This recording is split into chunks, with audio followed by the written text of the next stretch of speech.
mic was muted on the mic side, not in the program. So we got it. I ain't got no volume. Thanks, y'all. Now looking out. Manage your cameras out. Alright, let's see. I just fixed this thing. I don't know what it was doing.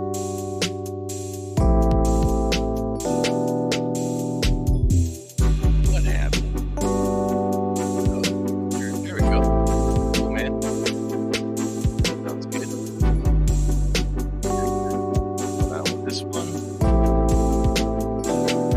Autofocus. That. Do that.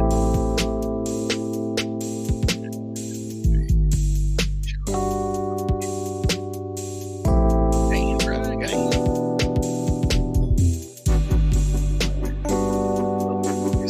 Okay. All right. Okay. Get to cracking. Make this music loud, bro. Calm yourself. All right. Odin, thanks for coming in, brother. Yep, hail Odin for sure. All right. We got music. Okay. Yeah, I feel like it was blasting in my ear. I only got like number 2. Lower that. There we go. I know what's going on with that. That's StreamYard music. But anyway, finally got my copy of Fiendish in.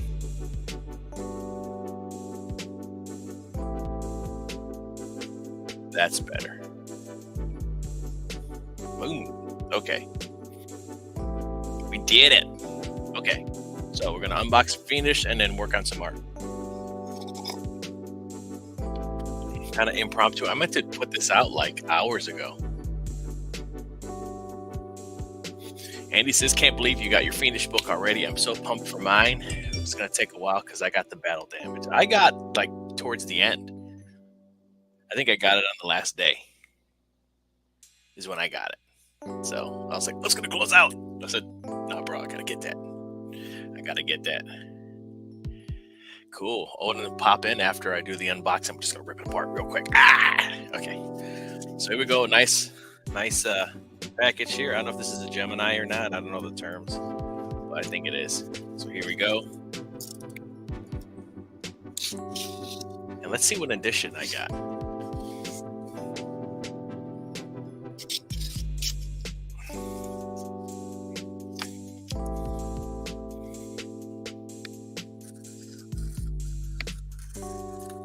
That's cool tape.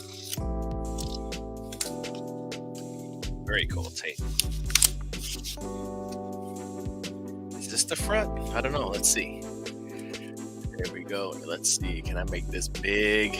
Let's do spotlight. No, that one. Is that it? Like this. Whop.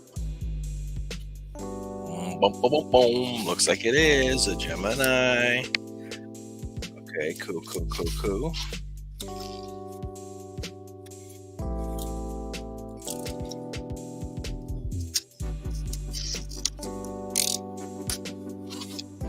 She had a cool thing here, a cool sticker there, like a little Fiendish logo. That would have been pretty awesome. But then I would have been sad to cut it.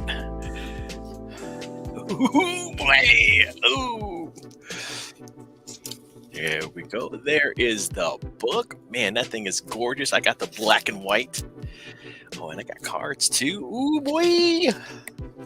Ooh, boy. Ooh, boy. All right, let's see. Black and white. I thought this cover was cool. This looks legit, man. The only thing that would make this cooler is if this thing was hardcover, bro. Like, oh man, but it's not thick enough. Maybe we should do a collection. I hope so. All right, let's open this bad boy up. And we'll get to the book. Oh, it's matte too, with the gloss. Oh my God. Okay. Dude, I don't even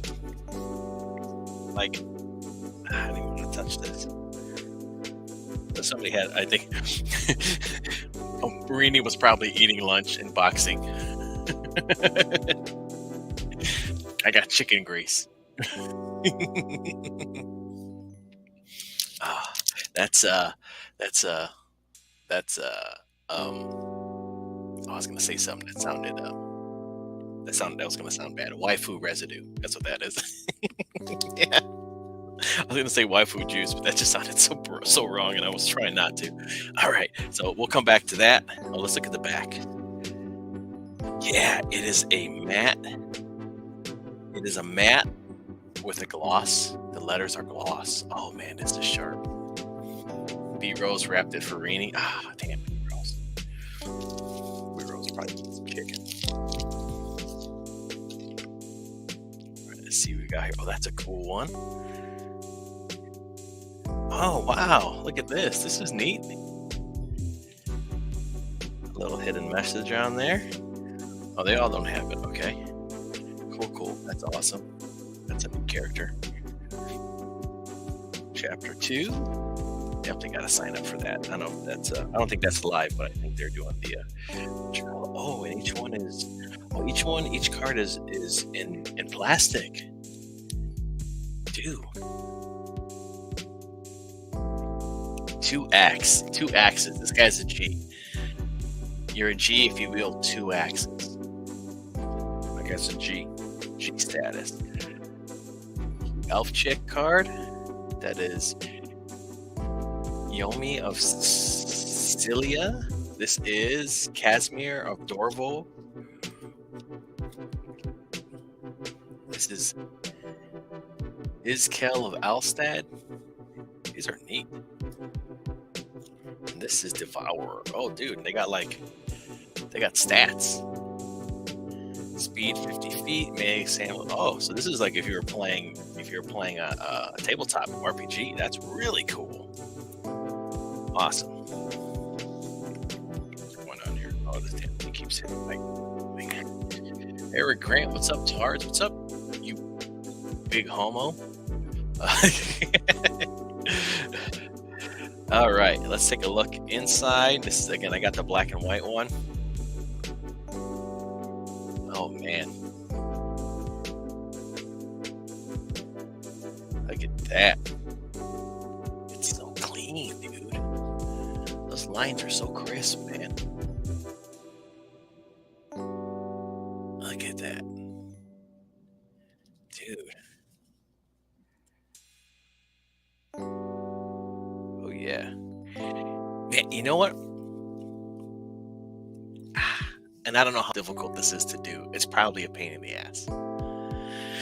I could tell, like here, it's getting stuff's getting dicey. Blood's flying out. You know what I mean? Which is cool, right? Can you imagine this black and white, but the blood is red? How cool that would look. Man, the Tardinator. Yeah, I would love a black and white book, but then the blood's red. Oh man, this looks great. No regrets. Actually, now I want it in color too. Whole bunch of concept stuff in the back here and layouts. The alphabet. She gives you the alphabet. Oh, she signed it. Did I order the sign? She signed. Back. Yay! Stop stealing my ideas. That would be a cool contrast. Actually, Sin City did that. Sin City doesn't count. Beautiful book. I'm so stoked to look at this. And you know what? I think I'm going to read this and I'm going to be sad that it's going to be over. And I'm going to have to wait for book 2. I could just already tell this is going to be a joy to look at. So first I'm going to look at the pictures. I'm going to look at all the pictures. Then I'm going to read it. So that's going to be awesome. But man, so cool. I got that. So yeah, we'll see. If I got the money, volume 2, I might order both. I might order black and white. Oh, damn thing got me. Get out of here, dude. I'm gonna fold that. I don't want that to fuck up my comic. Yeah, I'm going to. I might try and order both black and white and the regular one. But yeah. Yeah, this is awesome, dude. I'm gonna have to get a book for my shelf. One of those little that you put the comic books in, like a little box, like the Blood Honey box and stuff. This was really cool. Oh man, her art's amazing. I can't believe it. This is so cool. That's all I can say. This is awesome. This is fucking cool, man. Oh, dude, I'm stoked. All right, time to look at my shit artwork. Are you guys ready? Her art looks really good. Yes, it is. And you know, she's a pro, man, and you can tell. You can tell. So let's get our magnificent bastards going. We'll work on the inside cover of, I think this is going to be either issue 1 or issue 2 inside cover, but it might change. I might have to bring down some of the contrast on this camera because there's a light button. Yeah, her art is really good. Really good. You know what? I did that projectile reptile fan art, drawing the wrong thing, you know, and which was cool. And I thought maybe they were going to do a like a live stream of them looking at everything, but they didn't. And I wanted to hear what Rini was going to say about my cat girl with the giant guns. And I'm bummed I didn't get to hear what she said about it. So, but we do, let's switch this up. We're going to do that. And we got somebody hopping in. My man Odin. What is up, JBot? What is up, brother? Brother, I am drawing. What else would I fucking be doing? Right? Hard at well, work. If I'm not hanging out with 80s or something. Yeah. No drawing. Movie tonight? No. Oh, yeah, that was it was Happy Gilmore, which you know, I saw fairly recently. I thought about going, but I was like, it's a bit of a drive to get to the theater, and yeah, and a movie I've seen like 500,000 times. Yeah, you know what? I'd love to see Dirty Work again in theaters. Yeah, if it was Dirty Work, I'd be there for sure. That's one of my favorites. We talked about watching that one on Monday sometime. Oh, yeah. Yeah, I just was tired hanging with the family. I was like, I'll catch Terminator 2 another time. Yeah, well, and it was like we hardly paid attention because we're both like, how many times have we watched this? You know, like, it's almost pointless. So we got to pick some more obscure stuff that we haven't really seen, or it's been a long time. Yeah, it made sense. We watched one, you know. Yeah. Well, I think I remember 2 better for some reason. Yeah. You know, I think 1 is better, but yeah, I think no, it was kind of like Beastmaster, where I had a nostalgic feeling about it, but I just hadn't watched it in forever, and that made it really fun. You know. Glad she made it where she did, because I did not know who she was or seen her art. So EBS brought her on. Oh, right. I thought she was a new star, but apparently she is a CG King. Hail. Yeah, I saw Rini on Fragtober last year, and she just was killing it, dude. Right. I knew she. I mean, when I saw her do the Ghost in she did the Battle Angel piece. Was that what she won with? I don't think she won with it, but that's what brought her to the dance. She did the Battle Angel gotcha. in black and white. I was just like, dude.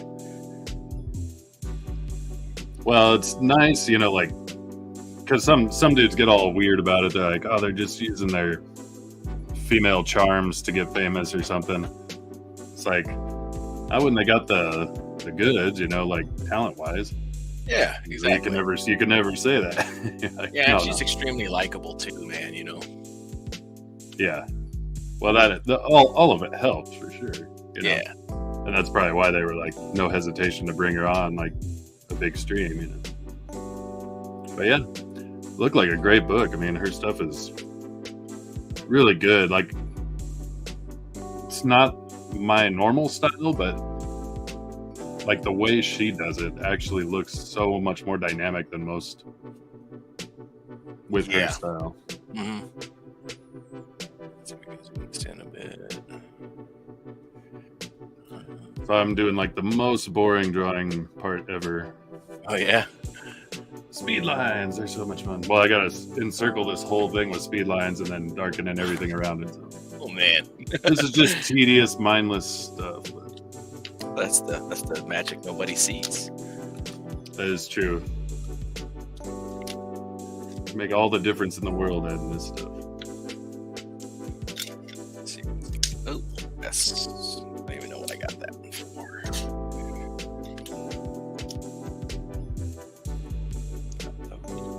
Brush. I still find myself using these Faber Castells, the little tiny brush ones. Yeah.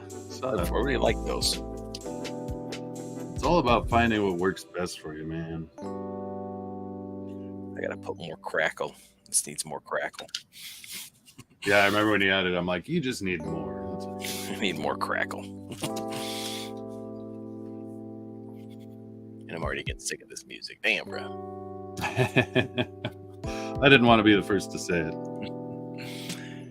I'm gonna download like an album. Like I gotta see what the size cap is, and I'm gonna download some like chill hop albums and then import them. So it plays like the whole freaking album. As like one track, just one long track. Something really long, yeah.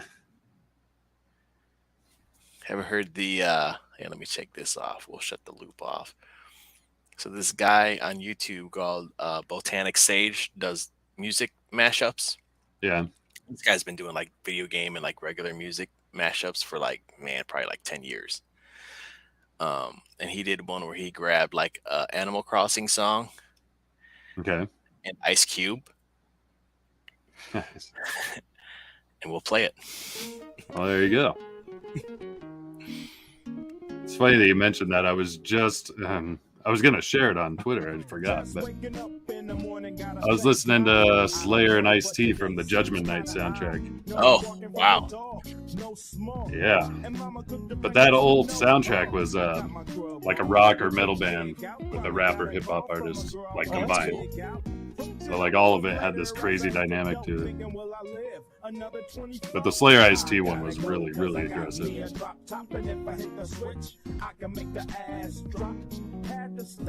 But there was one that was Faith No More and Booyah Tribe. I never really knew about Booyah Tribe, but they impressed the shit out of me. Oh yeah? I never heard of them. They're like these gigantic dudes too. They're like two of them look like they were Samoan. One was a black guy, but they all look like power lifters and shit. Pretty intimidating. And then their style was really aggressive. It's like, oh wow, not the type of guys you want to mess with. It seems like. I can't believe today was a good day. Good day. Good day. Jazz Ice Cube. Good day. Jazz Cube. Today was a good day. He has a crazy one that's like Smash Brothers and Space Jam. Yeah. It's just like freaking nuts.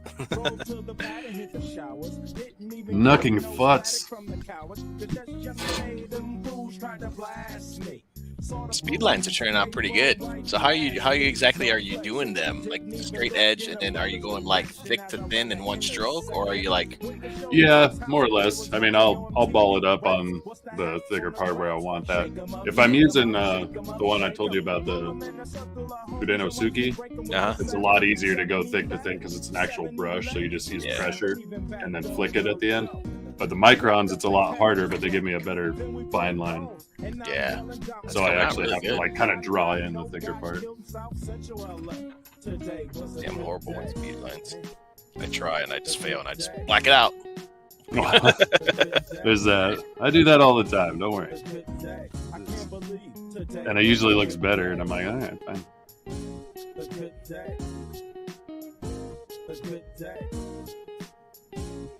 Yeah, we're both. I'm just doing dots. There you go.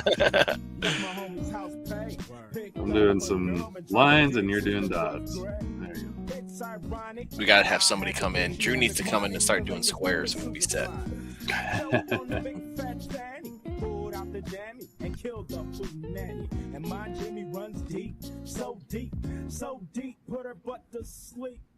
Woke her up around 1. She didn't hesitate. Put her butt to sleep. That was always my favorite part when I was young. I just imagined like he was hitting it so hard that her butt actually went numb. Yeah, right. We're about to sleep. No helicopter looking for the murder. 2 in the morning, got the fat burger. Even saw the lights of the Goodyear blimp, and it read Ice Cube's a pimp. Drunk as hell, but no throwing up halfway home. This must be like, I thought he said ass. So maybe this is a cleaned up version. I mean, he's already said ass like tons of times and shit. So it was weird, like all of a sudden, but you're like, what? Sleep. Yeah. Well, and I thought, if I remembered right, I thought it was ass on the album. It's been forever. I didn't listen to it a ton, but it was pretty popular. I can't believe today was a good day. A good day. A good day. A good day. A good day.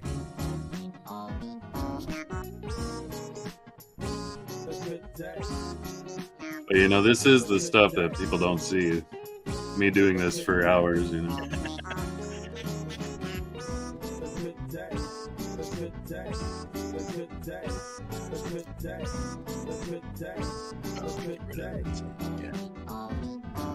I'd say every art form has its moments of tedium, you know. Yeah. And sometimes that's where you lose people. Yeah. And also, Like, it's come along so good, you just keep up with it. You're like, oh, this is great. Right. But yeah, sometimes you have to see results from the tedium, and then you go, oh, I see why it's worth it, you know.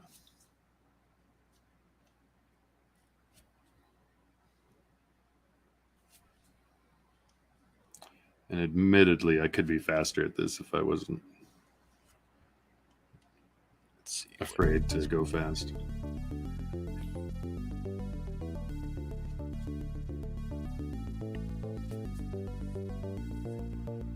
Yeah, I might put some chill hop on here in a little bit.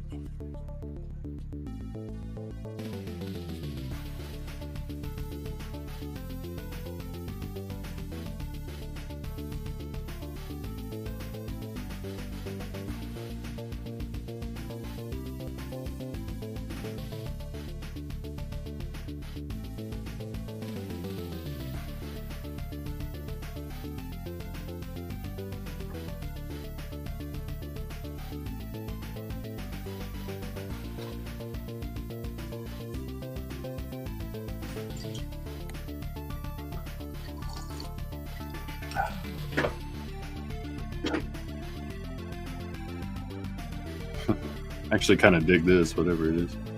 Oh, yeah, so this is a guy I met working on a Android video game.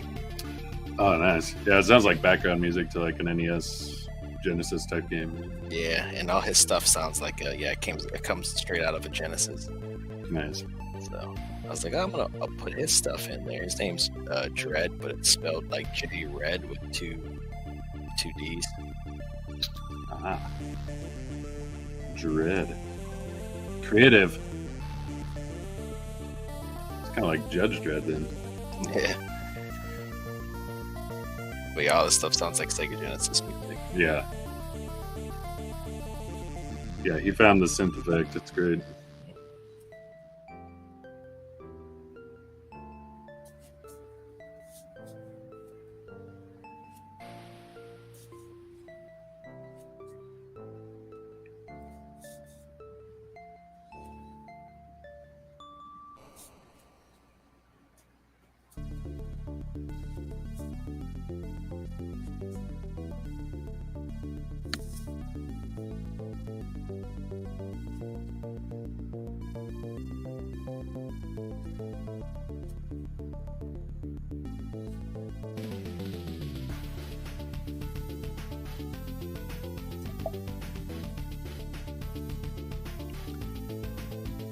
Any comments? Yeah, let's see. Not paying attention. Usually I'd be trying to while watching, but I think I just will admire your work and fall asleep. That sounds good. And the whole day today with 2 hours, 40 minutes of sleep, and it killed me. Oh man, that sounds rough. That is brutal. I mean, I've been there plenty of times, but it's never fun. Problem is, I always know I can do it, and just like tough it up. But I'm like, man, it's brutal. It all depends on the job you have. I know mine, I can mail it in if I have to, you know. Yeah. Usually have to work harder the next day. Usually on days where I'm like, I'm just gonna chill out, man, and just take it easy and just help whoever comes in the store, and then I get like swamped. I'm like, That's when everything goes crazy. yeah. And I have like people just coming in buying tons of stuff. I'm like, this is great, but man, I'm tired. Right. I love that you're buying stuff. Just stop talking to me. Yeah. Or I'll get like a swamp full of like tons of trades that day. You know, people want to trade and stuff. And I was like, that's stuff I need, but I gotta, you know, test the consoles, look up all the prices. Like, ugh.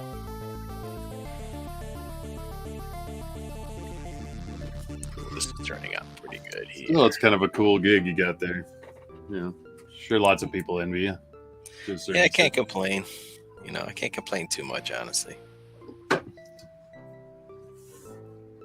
Just kind of falling into it, you know. I never had a plan for it. Well, sometimes that's how the best things happen, right? Yeah. It's like, oh, this useless knowledge I have, I get to use it now. Well, it's like all those movies you watch, you know, where the characters like own some kind of cool store, you know. You're like, oh, nice. Like, what was the one I tried to watch it. I remember liking it, and then I tried to watch it. I'm like, this movie sucks. It wasn't nearly as good as I remembered. It was High Fidelity with John Cusack. Yeah. But he owns a record store, he runs it. And then like Jack Black and the other dude always work there and come in and shit. Yeah, that's kind of all we want to do is hang out with friends and pay bills.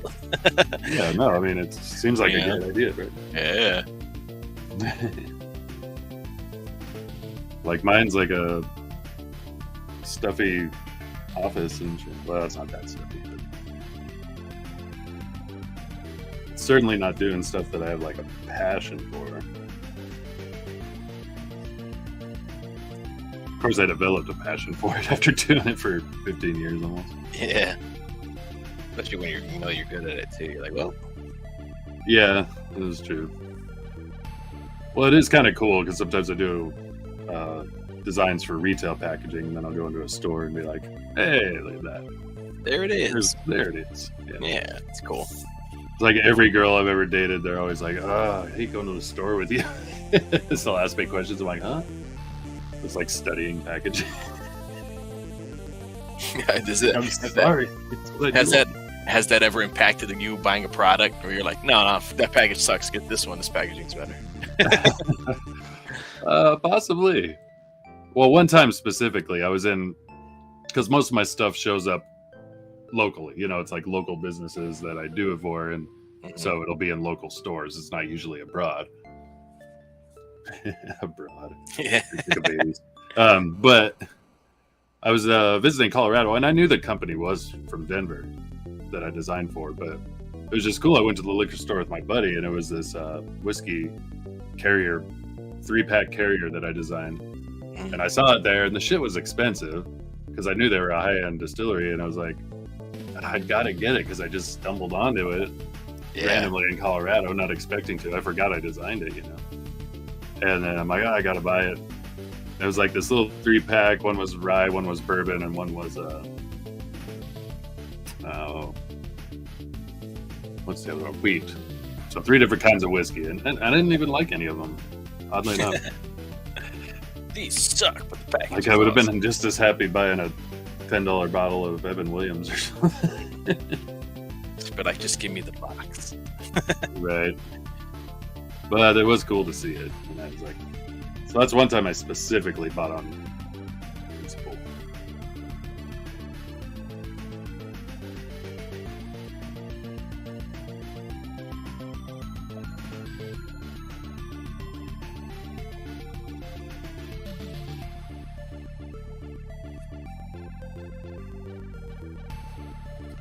So I don't know if you've ever specifically said, it came up the other day with a bunch of people on 80s stream, people's age, and I was like, I know you and I got to be really close, but were you born in the 70s even? No, I was born 82. Oh, 82. Man, But Oh, there's you an old young man. man. Here's another old man right here you can talk to. there we go. How I old can't are hear you. Can't hear me? Now we can. hear you. Now you can hear me? Yeah. Okay. I can hear you now. Look at that! Look at that intro. Perfect timing. Yeah. I wasn't even paying attention. I got your message late. I was busy watching. I was busy reintroducing my wife to the wonders of the next generation of Star Trek. Oh, nice. Yeah. Like from the beginning? Or Yeah, just a from the random beginning. episode? Yeah, she was born like the year before it came out and never really watched it. And I'm a big Star Trek fan. And in fact, when I was young, we used to have watch parties for the TV show. In fact, when the first episode, Encounter at Farpoint, came out, we had like this big bonfire with like 3 different neighbors, and we had a TV outside, and we all had watched Star Trek outside. It was crazy. So, That's cool. Nice. yeah, but she Yeah. doesn't remember much of it. So go ahead. Well, I was gonna say I like Next Generation.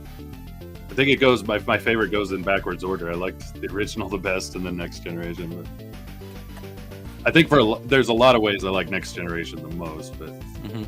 I never really got into many subsequent series after that. Next Generation's my favorite.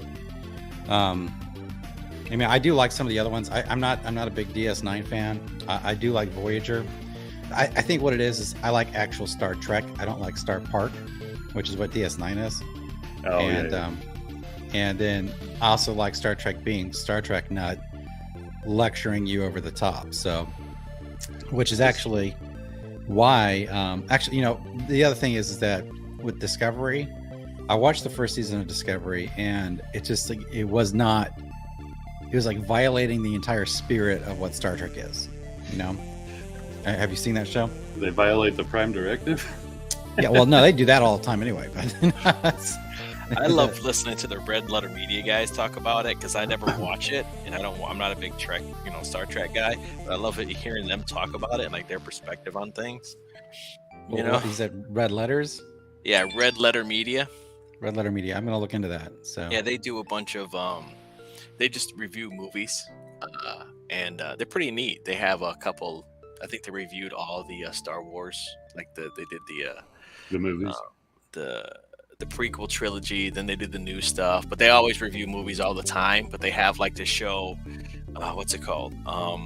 Best of the Worst, where people send them VHSs, and then they'll like put them on a wheel and spin the wheel, and they have to pick 3 of them, and then they have to watch them and say which one is the best of the worst.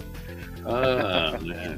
But sometimes they'll be like, here's a construction safety video, or like sometimes like it'll be a movie, or so it all depends like what they are, or they'll like talk about like one big one that they talked about was like Samurai Cop before it like blew up really big and kind of became like a meme. They were talking about like the Samurai Cop movie and stuff like that. So they're real fun to watch, especially if you like movie review stuff. yeah. They're really cool, really good Nice. stuff. That is awesome. I don't have anything I'm drawing on right now because I just spent last night drawing a birthday card for the aforementioned wife. I'm not allowed to. That's my problem. That's my curse. Is that Happy my birthday, gift Bruce. is that I can draw, so I'm not allowed to buy birthday cards. I have to make them. There you go. Oh, I know the feeling. Yeah, they're like, "What? You bought a card?" Yeah, they get upset about that. What am I? Some like floozy now? Right. You don't want to waste your time on me.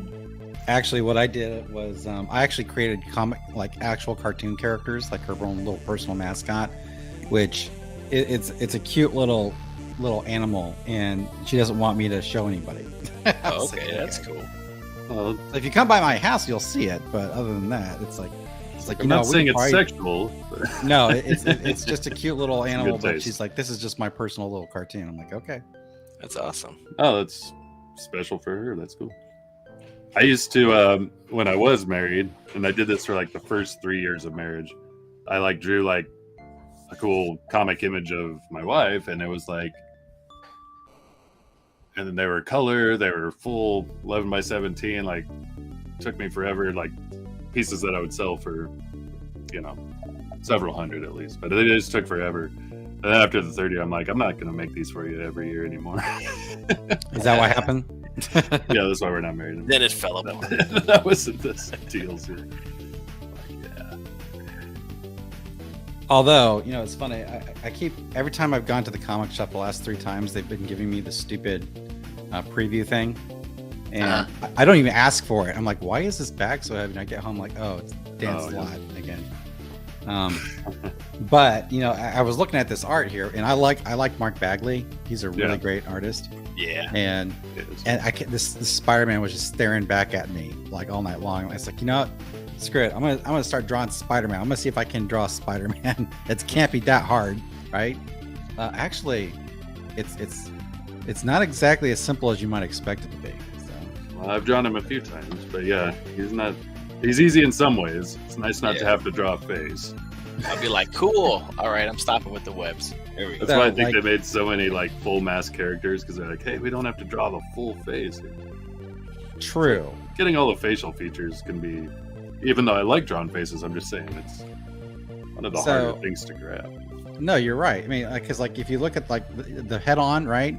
His eyes aren't just like, you know, like his eyes have a lot of nuance to them. And it's really subtle. That's where all the expression is. But like if you don't get the webbing right, like an example is like in this profile view, his face looks like it's melting off, right? Yeah. And so you've got to nail that webbing, otherwise it doesn't quite work. And there's this real balance that you got to get so he doesn't look creepy. He's a weird character. He really is when you really get down to the nuts and bolts. It's like, I don't know, have any of you all ever done caricatures for a living? I haven't. Not for a living. I've tried my hand at it before. Once upon a time, I was a caricature artist at Disney. Not for Disney, but on Disney property with a vendor. And I was noticing, it's like the more what you want to do is you want to like get these like celebrities that everybody recognizes and then do examples so people can see what your style's like. And so this was like back in the 90s, and I had like the X-Files and all, but I tried to do Tom Cruise, and Tom Cruise is one of the most difficult people on earth to caricature because he's got such perfectly balanced features except for his nose. His nose, he's got like this hook nose that you can get in profile, but if he's looking dead on at you, it looks perfect. Yeah, he looks perfect. It's like so frustrating, because usually what you want to do is you don't want to be an ass. You know, you want to accentuate, you want to capture someone's look. I see a lot of caricaturists. They'll see like an imperfection on someone's face, and they'll make this like gigantic, exaggerated version of it. It's like, no, that's not how you do it. Right. It's kind of like that, but not quite. Yeah, I wound up getting. I wound up having a disagreement with the management because one person walked by and wanted me to do like a straight pencil portrait of them. And so I'm like, well, I do caricatures, and like, okay, I'll pay you this. I'm like, well, I'm not making money if I'm just sitting here. So I just like, fine, whatever. So I do a pencil portrait of them. And then like management is like, you can't do that. I'm like, why can't I do that? It's like, because nobody else can do it. That sounds like a you problem. It doesn't sound like a me problem. But I don't want guys who dunk on our basketball team because the other guys can't. Yeah, exactly. That's exactly right. That's a great analogy. Yeah. But anyway, let me ask you guys: do you all watch Star Trek? I do not. But I watched the original and Next Generation, and that was it. Yeah, I think I might though, because I feel like it always was on growing up. It never appealed to me. But the more I hear about it, you know, and stuff, like I do want to go back and like watch Next Generation, because I think it probably might be easier to get into. Just check it out and see what it's about. It's more for fans who like technical jargon than it is for people who like a lot of action. I would say that's not telling any tales out of school. That's typically the fan base's separation. No, that's Star Wars right. And Star Trek. That is not wrong. That's why my friend, who's this huge Star Wars fan, just can't stand Star Trek. He's like, just goes on about how they just sit there and talk about it. Like they never fight; they just sit there and talk. You know, I don't understand really why you have to be one or the other, because I love them both. So I love them both too, and you don't have to. It's just a lot of times there is a demarcation. No, there is. I remember when I was a kid, this older guy that was a friend of the family. He was like a gigantic movie sci-fi person, and I only knew him to be a big Star Trek fan. And then when the prequels were coming out, and for Star Wars, I said, you don't really care about that, do you? And he looked at me like, what are you talking about? This is awesome. You're crazy. Yeah, he's like, this is the Sci-fi, greatest you thing ever. dumbass. This is before they came out, so. Yeah. Well, my dad raised me on both. I mean, I was watching. Be raised properly. Yeah, I would say so. And Doctor Who and all kinds of stuff. I was watching all of them in the theater because Star Trek, this was before Next Generation. I remember seeing like Wrath of Khan in the theater as a little kid. Dating myself here, but yeah. And Return of the Jedi in the theater as a kid. Return of the Jedi is the earliest one I remember. I don't remember the other ones. I was too young, but I do remember Jedi because my dad took me and my siblings to see that. And honestly, oddly enough, I don't remember Wrath of Khan, but I remember Star Trek 3 because my grandmother, of all people, took me to see Star Trek 3 in this really podunk theater in Kissimmee, Florida. And was that the Search for Spock? That's the long schlocking dredging Search for Spock. Yes, that's the Which one. I like that one. There's qualities to it that are nice, but at the same time, there's a lot of people staring at each other. A lot of talking, as we were saying. Well, yeah. Oddly enough, go ahead. Oh, nothing. I was just saying. Oddly enough, that was oddly enough, that's what I like about the J.J. Abrams Trek. I know a lot of people don't like it, and I get it. So save the venom. I get it. However, the way he finally got some action going, because that's when I think Star Trek is best, is when they have informed action and there's like it really shows the peril that they're in. And I to this day, I maintain that the first 9 minutes of Star Trek 2009 are possibly the best Star Trek ever committed to screen, because it just feels like Star Trek should feel. So, wait, the prequel one? No, it's the 2009 Star Trek. It's the one that has the new Borg? Chris Pine as Captain Kirk. Oh, I never saw that one. You never saw Abrams Trek, JJ Trek? Apparently not, or maybe I did. No, this like, is I the one. remember like the reboot, right? Yeah, it's the reboot. Or what was it? Insurrection? What was it called? Okay. No, Insurrection's a horrifyingly bad film. And then I remember the one with the Borg. Yeah, that's First Contact. First Contact, which I like that one a lot. Oh, that's probably one of the top 5 Star Trek movies, if not the top 3. No, you had Star Trek: The Motion Picture, then you had Star Trek 2, The Wrath of Khan, Star Trek 3, Search for Spock, Star Trek 4, which everyone always says it's the whale one. Even Trek fans say it's the whale one. The whale one, yes. The Voyage Home. I call it the computer one. Yeah. Just because of Scotty. Hello, computer. Computer. We are looking for some nuclear vessels. So, double dumbass on you too. That's a great one. What I love about that movie is when I guess what is she, an oceanographer, or she's a whale biologist, or whatever she is. She orders a large pizza with sausage and mushrooms and a Michelob. And Kirk has no idea what she's doing, so he orders the exact same thing. So I feel like if you ever watch Star Trek, you need to order a sausage and mushroom pizza and a Michelob to watch it, get the full effect. Pretty full nerd. Actually, there's a taco place near where I live called Jimmy Hula's, and they have a taco called the what's the name of it? I have to look it up now. There's a reason I'm stay tuned. Hey, Earth's Best is here. Hey, buddy. Best. Thanks for coming in, man. It's good to see you. Drew already hailed him. Drew's already on top of it, yeah. I'm drawing speed lines I can't look up. Now I'm looking up. Dragon Pisces. So I told my mom I missed Dad last night, and she asked why. And I said, because of Terminator 2. She asked how. And I said, because the guy Sarah Connor was about to kill was small like he is. Wow. That's crazy. I like the first J.J. Abrams Star Trek, but the rest were meh. What's a Nickeloop? Michelob. Michelob. Michelob. It's a beer. It's a, in my Michelob. opinion, a terrible beer. But Well, it used to be awesome, and then they all the American lagers turned kind of crappy, and then now they only do Ultra, as far as I can tell. yeah. Johnny Utah's the taco. What's up? Johnny Utah. Sounds like a I character had never from actually seen Tombstone or Point Break all the way through, so I ordered some Johnny Utah tacos and watched Oh, Point okay. Break. I am an FBI agent. That's my former doppelganger. People used to always do that. I even had a group of friends that were kind of like just every once in a while saw, but every time they saw me, they're like, Keanu. Yeah, no, you do have that vibe. You know, it's funny. No one ever references that line, which I think is way more hilarious. I'm And, an FBI agent. yeah, just the delivery of it. You know, it's just like, no, you're not, dude. You are not an FBI agent.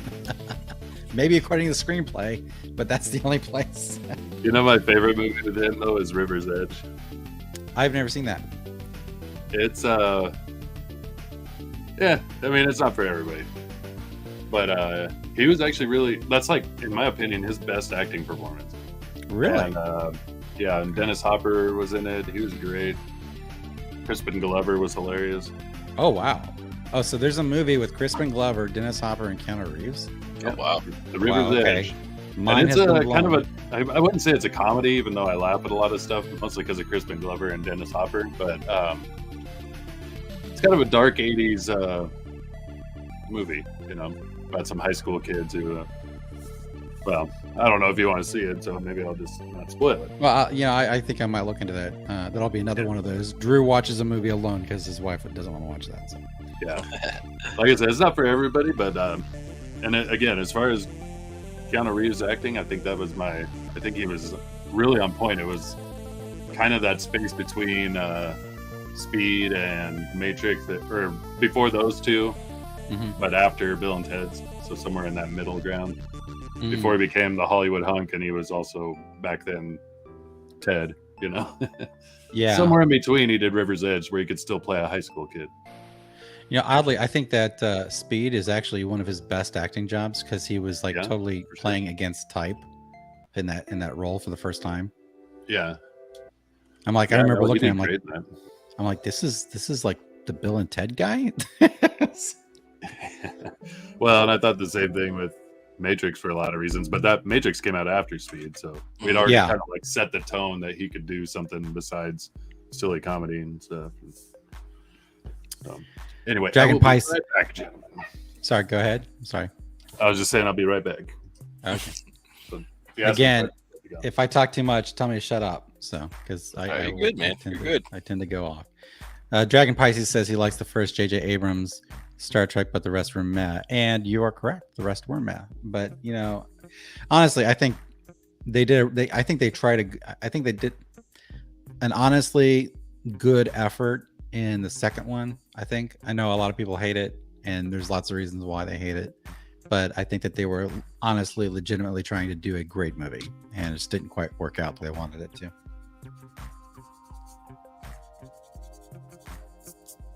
But yeah, no. So the reason I was asking about the Trek thing is because this new Strange New World show, which I swore I'd never watch, but then I got sucked into watching. I was like, oh my god, it's actually a really good Star Trek. It really is. Oh, well, that's good.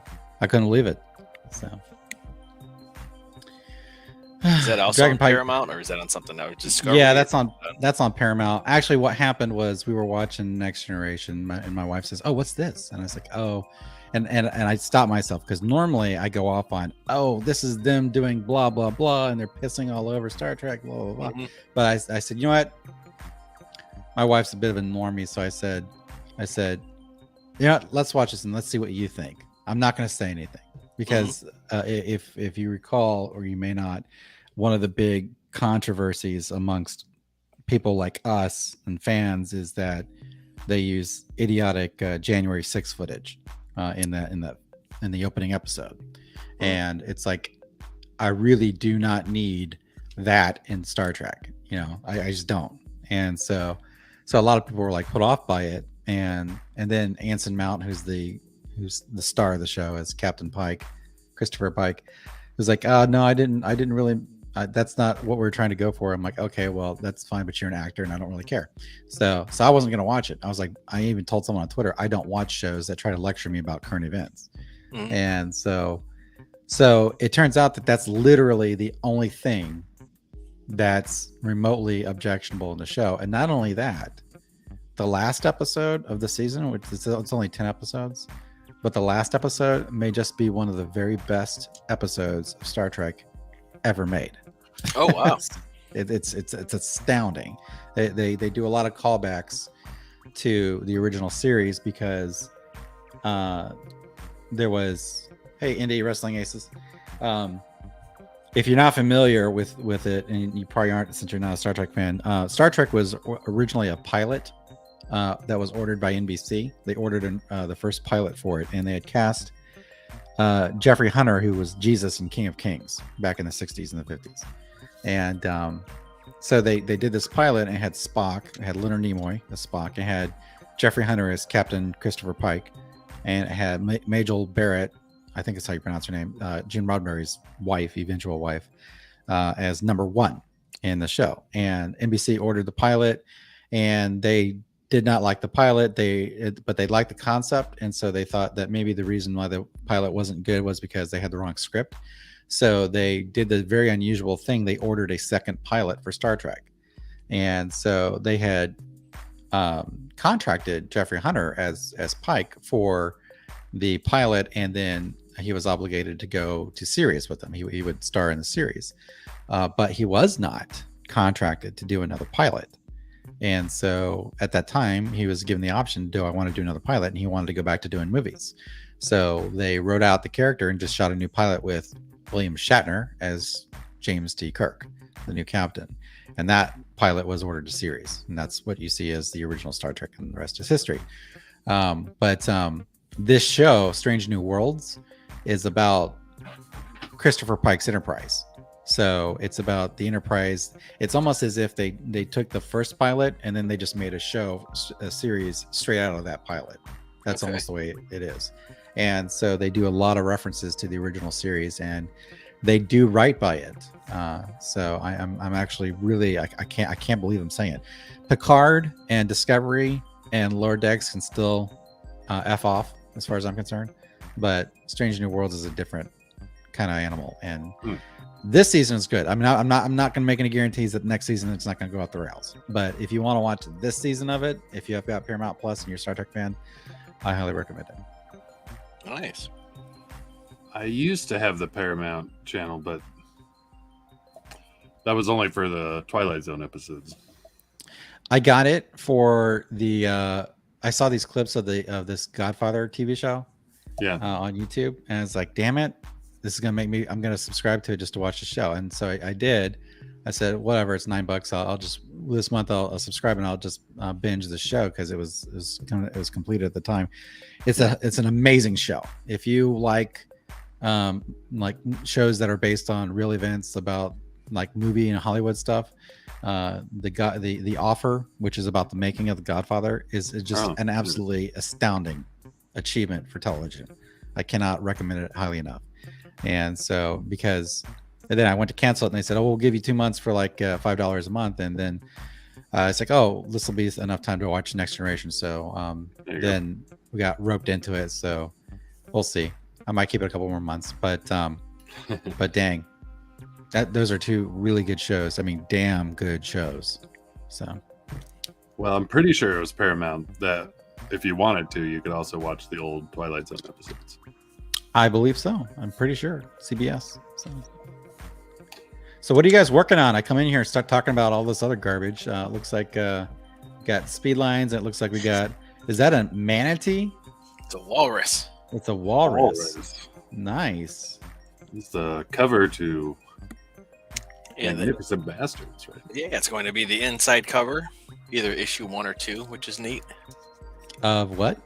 Magnificent Bastards. Oh wait, no. Is this the guy, the one you were showing me a couple of weeks ago? I think so. Yeah. Where they That's how we it was talked. like super violent. Yeah. Yeah. Yeah, it's a Congratulations. 17 can. No, not quite that bad, but maybe. You know, I'm available to do covers. No one asks me to do covers. Me neither. It's great. I promise you, I'll look you up for doing a cover for Dark Variants. How's that? Sure, sounds good. You got to put some character sheets out, Drew. I'll draw your characters. I'm always looking to practice, but I don't want to draw like, I don't want to draw other stuff. Like I don't want to draw Marvel guys. I'd rather draw like other indie guys or anime stuff or whatever. So I think JBot, that is an excellent exhortation, and this week I will make an effort to just do character sheets because I need to in the first place. So yeah, that'd be great. I'd love to take a crack at them. The next thing I'm going to be doing is drawing my characters as their regular forms and not superhero characters. So that's always challenging to try to find a good balance, I think. Mm-hmm. Yeah, their alter ego kind of. Yeah, no, what the true person that they are. The superhero is not who they really are. Right. So actually, my superheroes kind of have a I hesitate to say the mask because it's not really the mask, but I think that they have a different kind of personality change that happens when they become the superhero characters from their standard selves, because they're a combination of two things, and not like it's not like they don the superhero outfit to go fight crime. It's like it's a different kind of vibe. So it's not quite Venom, and it's definitely not Venom, but I mean it's kind of that they're not talking to each other like in their heads, but they definitely turn into a slightly different kind of person. So, which I think is gonna have I'm gonna have a lot of fun with that.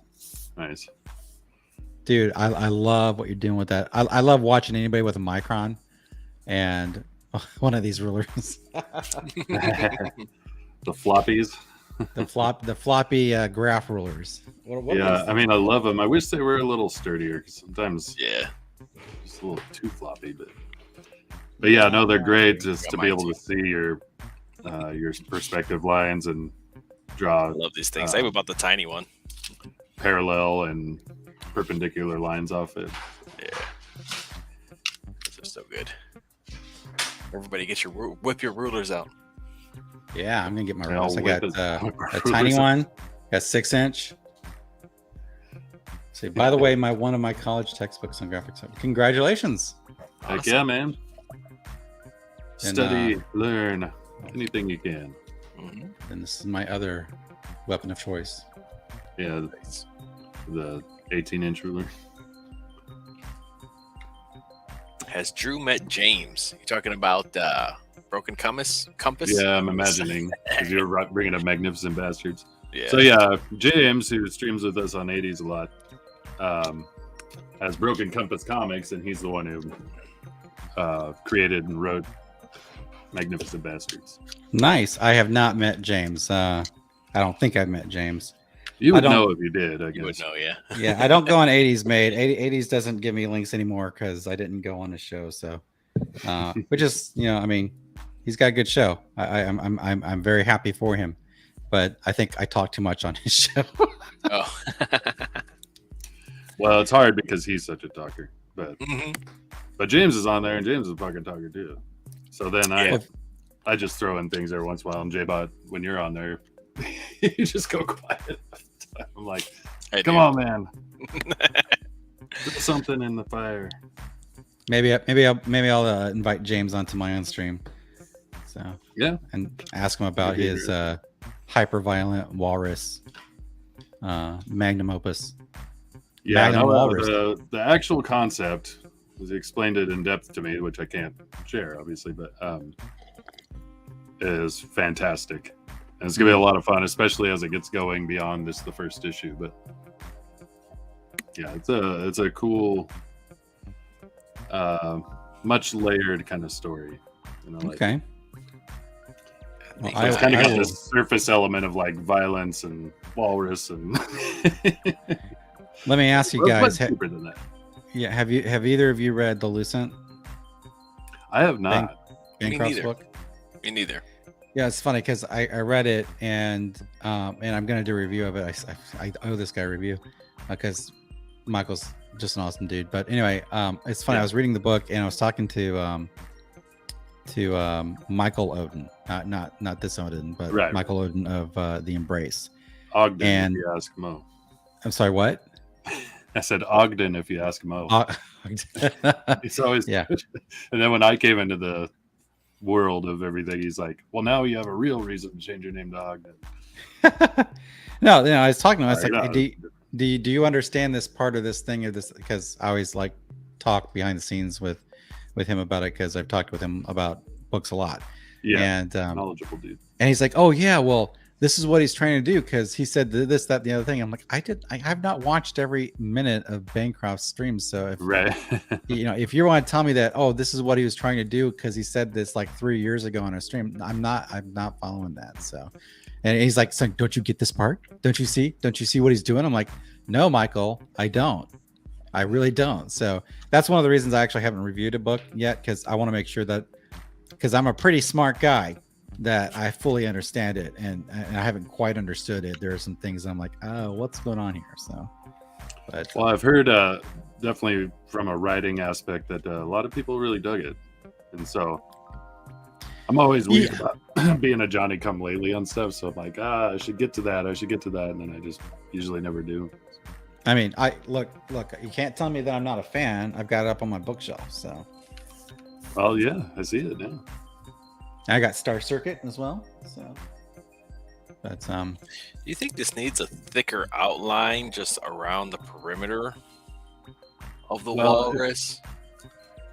Here's one thing I will say, JBot, is that you use a one weight line on all of your shape form, and then you put in a dark shadow, which is the dark shadow is fine, but like as you're connecting to the dark shadow, the line needs to be thicker. So if you have your lightest weight line closest to the light source, and then obviously your heaviest weight line, which can be a full on cast shadow or just blocked shadow line. Mhm. But the connection between the two, I would say more of a taper will definitely add. So on the fin closest to us, the one that doesn't have a big shadow on it, yeah, that one. it would still be darker closest to us and lighter further away from us, from your light source. JBot, make it bigger. Let's do. So it wouldn't be a full-on shadow. It would just be darker in this front lines, right there where those kind of fat folds are. Right here, No, the other ones. over here. Nope. These. Yeah, those ones. So that whole area leading up around that geometry of his fin there, the front of it where it's shadowed everywhere else would be darker, and then on each of those folds would be slightly darker as they connect too. So that's the only thing, is just using a one weight line on all your perimeter is probably why you're thinking that it needs to be darker everywhere. But it doesn't have to be darker everywhere. It has to be darker in spots and then kind of tapered. I concur. What I would say, the way I would describe it is, yeah, that's exactly it. That's exactly There it. you You do that there, and then you just thicken that front line, about double the thickness of what it is now. And anywhere it's like away from the light source, even if there's not a full shadow, you just make a thicker line. It's gonna make a huge difference. I would definitely taper it there where at the very top, and then make it a little bit thicker personally, because these are big muscular folds of walrus blubber, so you've got a lot of depth there to show, and the only way you can show it is through that shadow. Yeah.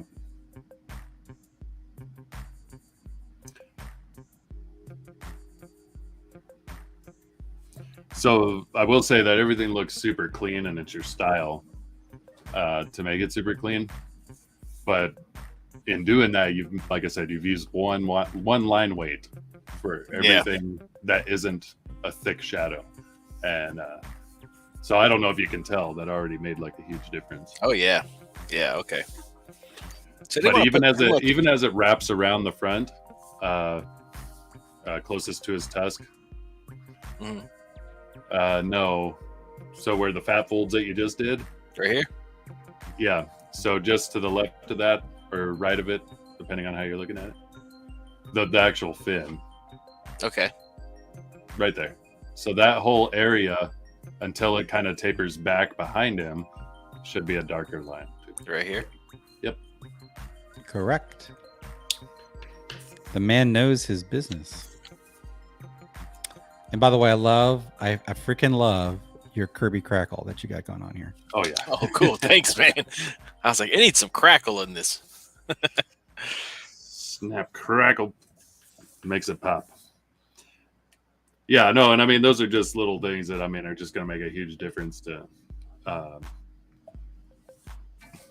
selling it. So it's like you have a definite light source, and you have your shadow there, but everything kind of away from the light source is going to be just slightly darker, even if it's not a cast shadow or an actual shadow.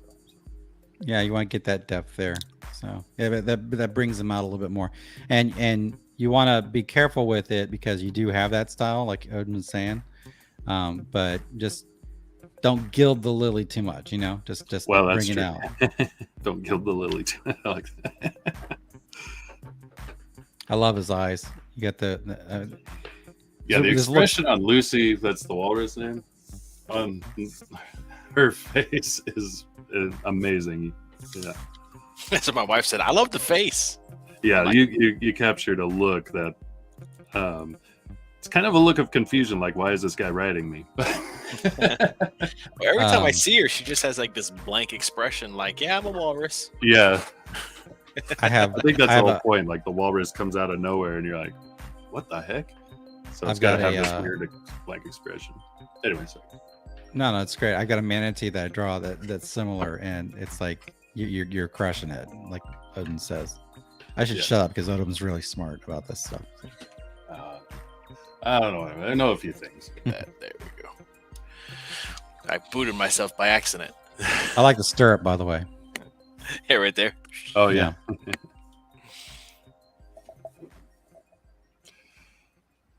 Oh, here's where the real tedium begins.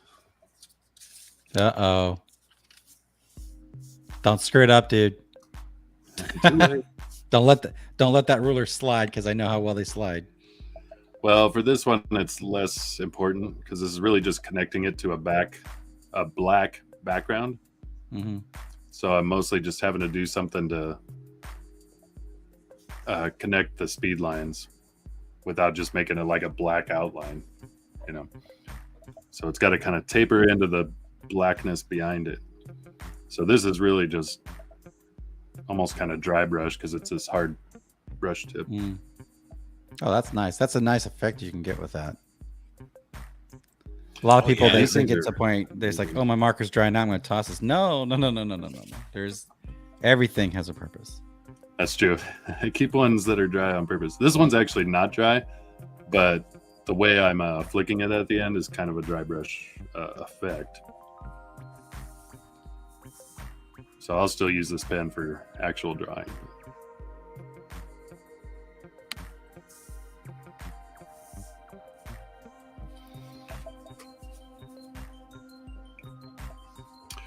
But yeah, it's like I said, telling JBot, and I'm sure you understand, people see a drawing and they're like, man, that's awesome. And I'm like, well, thank you.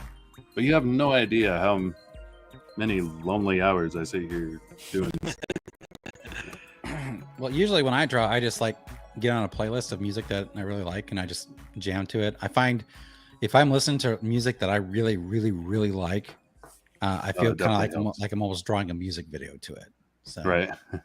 It's weird. Well, one thing I do is I have draw streams playing from time to time if there's a good one on. Mm-hmm.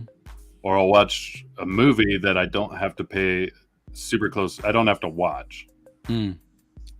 Which is typically I pick like old horror. Even though you want to watch it, like you can always tell when it's time to stick your head up and actually pay attention.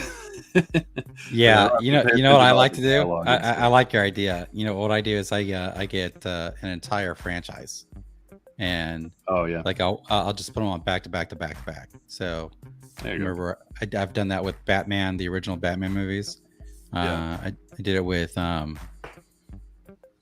Jurassic Park. Yeah. That would be good. So that's kind of like it's if I'm like really Well, I think I locked in do. on doing something. I think I do horror because the comic is like a horror anthology, so it keeps me in that frame of mind. Good call. And so again, that's why I got that Paramount when I was doing Twilight Zone for a long time, where it just kind of goes from episode to episode, and a lot of it I can just listen to and get the gist of it, and then, like I said, pop my head up when I know it's time. So you pop your head up every time you say "picture," if you will. Yeah. Oh, I got to see Rod Serling's lovely face. Yes, that puff of smoke around his head. Yeah, I have to see it. I think that Rod Serling himself was actually, it is an anthology show, but it would not be the same without Rod Serling, doing that intro. So No, well, and he also wrote most of it. oh yeah, dude, he's a genius. Well, Gone too soon. Quite a few. Yeah, he was a short story writer. Loved paranormal or strange short stories, and so he had another show before Twilight Zone. It wasn't as successful, but he kept like pitching it. He's like, this is gonna take off. This is gonna take off. Trust me. And then even when it was on the air, it was hard to keep it on the air because the TV stations just didn't want to believe in it. But yeah, he was amazing. I always thought he looked kind of like Frank Frazetta. I thought they looked like long lost relatives, and I'm like, yeah, and he's like the Frank Frazetta of anthology shows. That's funny. I wonder if he could draw. I bet he could. Maybe not like Frank Frazetta, obviously. Oh, okay. Can I change the subject slightly? What? Yeah. You guys heard about this Batgirl news? Oh yeah, I did. Yeah. I mean, because everyone won't stop talking about it. Otherwise, I wouldn't even know. But let's just think about this for a second, because this is what popped in my head when I saw that news. All the trash that DC has put out, that's just horrifyingly terrible, awful stuff. For them to not put that one out, based upon what they have put out, yeah, it's got to be pretty bad. Would this have to be? Well, I've only seen like still images from the show. Mm-hmm. And just from those, I'm like, I would never watch this. And I got my oldest daughter, was her favorite comic book character by far. And she loved Batgirl, and she loves the concept of a detective, female and younger. All those things like appealed to her because she was like a big Nancy Drew fan and stuff. Mm-hmm. She took one look at that and she's like, it doesn't look good. There was a time when Joss Whedon was supposed to make a Batgirl, and I don't know if that's saying it would have been good or bad, but I had a little bit of confidence in it because he has done some good things. So it'd be watchable. That got kiboshed. So I was looking at that. Did they cast her this way because of the Jim Gordon casting in the Batman? Oh, that would make sense. Because I was looking, I was like, Barbara Gordon has always been Caucasian. Yes. And not that she has to always be Caucasian. Don't take me on very Caucasian. But she's like the most Caucasian. And I was thinking, because I saw this, I'm like, most normies are not going to make that connection. Sure. Because nobody knows. I was like, they don't give a damn.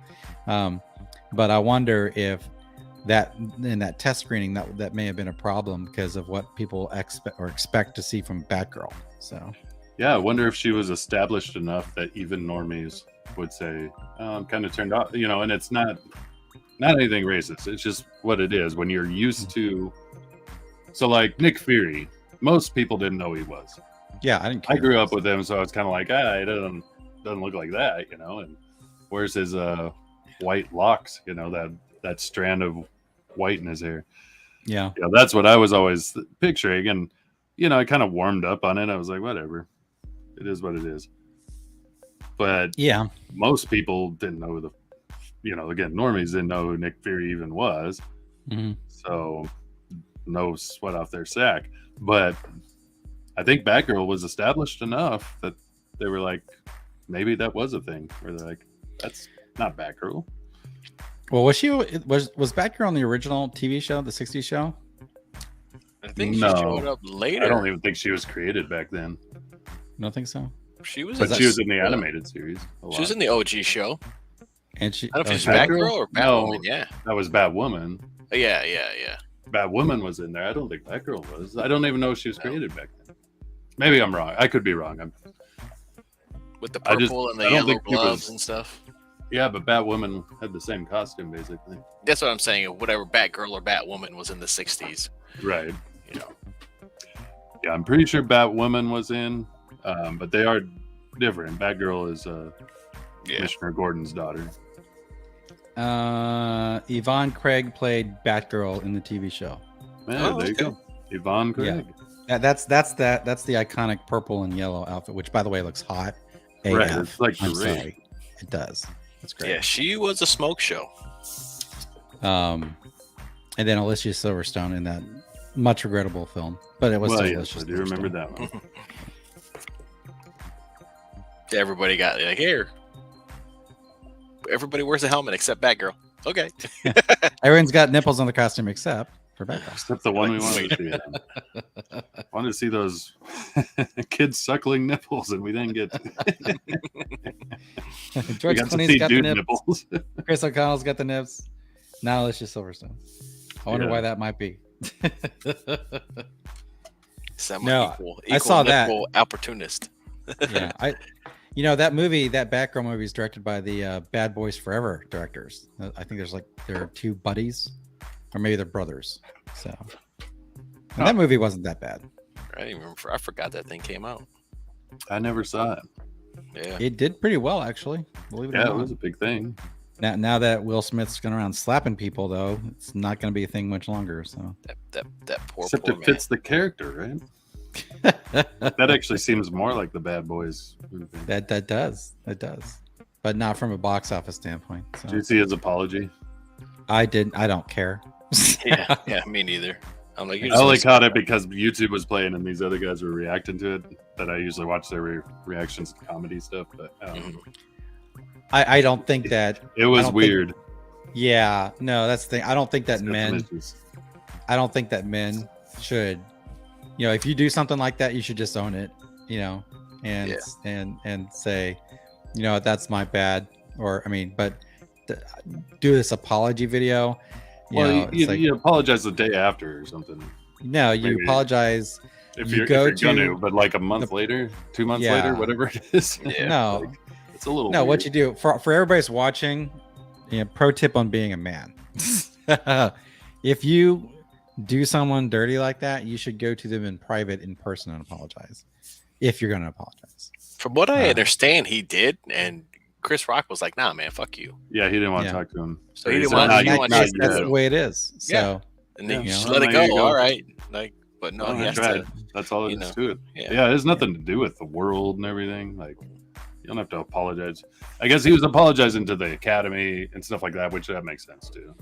yeah, I don't. Because that's one of the bigger things. Is like, hey, you kind of made a mockery of like an event. Took the It's shine off of it for other people who were there to win awards and shit. yeah. Did he say that in that apology video? Because again, I didn't watch it. Yeah, he kind of covered that. The whole thing was weird, and it kind of came out. It kind of came across like all of the negative press about it, actually got to him, and he's kind of fucked up right now. Well, that's one of those things Struggling with with not feeling like a piece of shit. I'm like, dude. I mean, you did something stupid, but like, it's not like you're a piece of shit. You just maybe you are, but like at the end of the day, it's like if I was held accountable, or if I felt like a total piece of shit every time I did something stupid, or if it lingered this long, that would be harsh.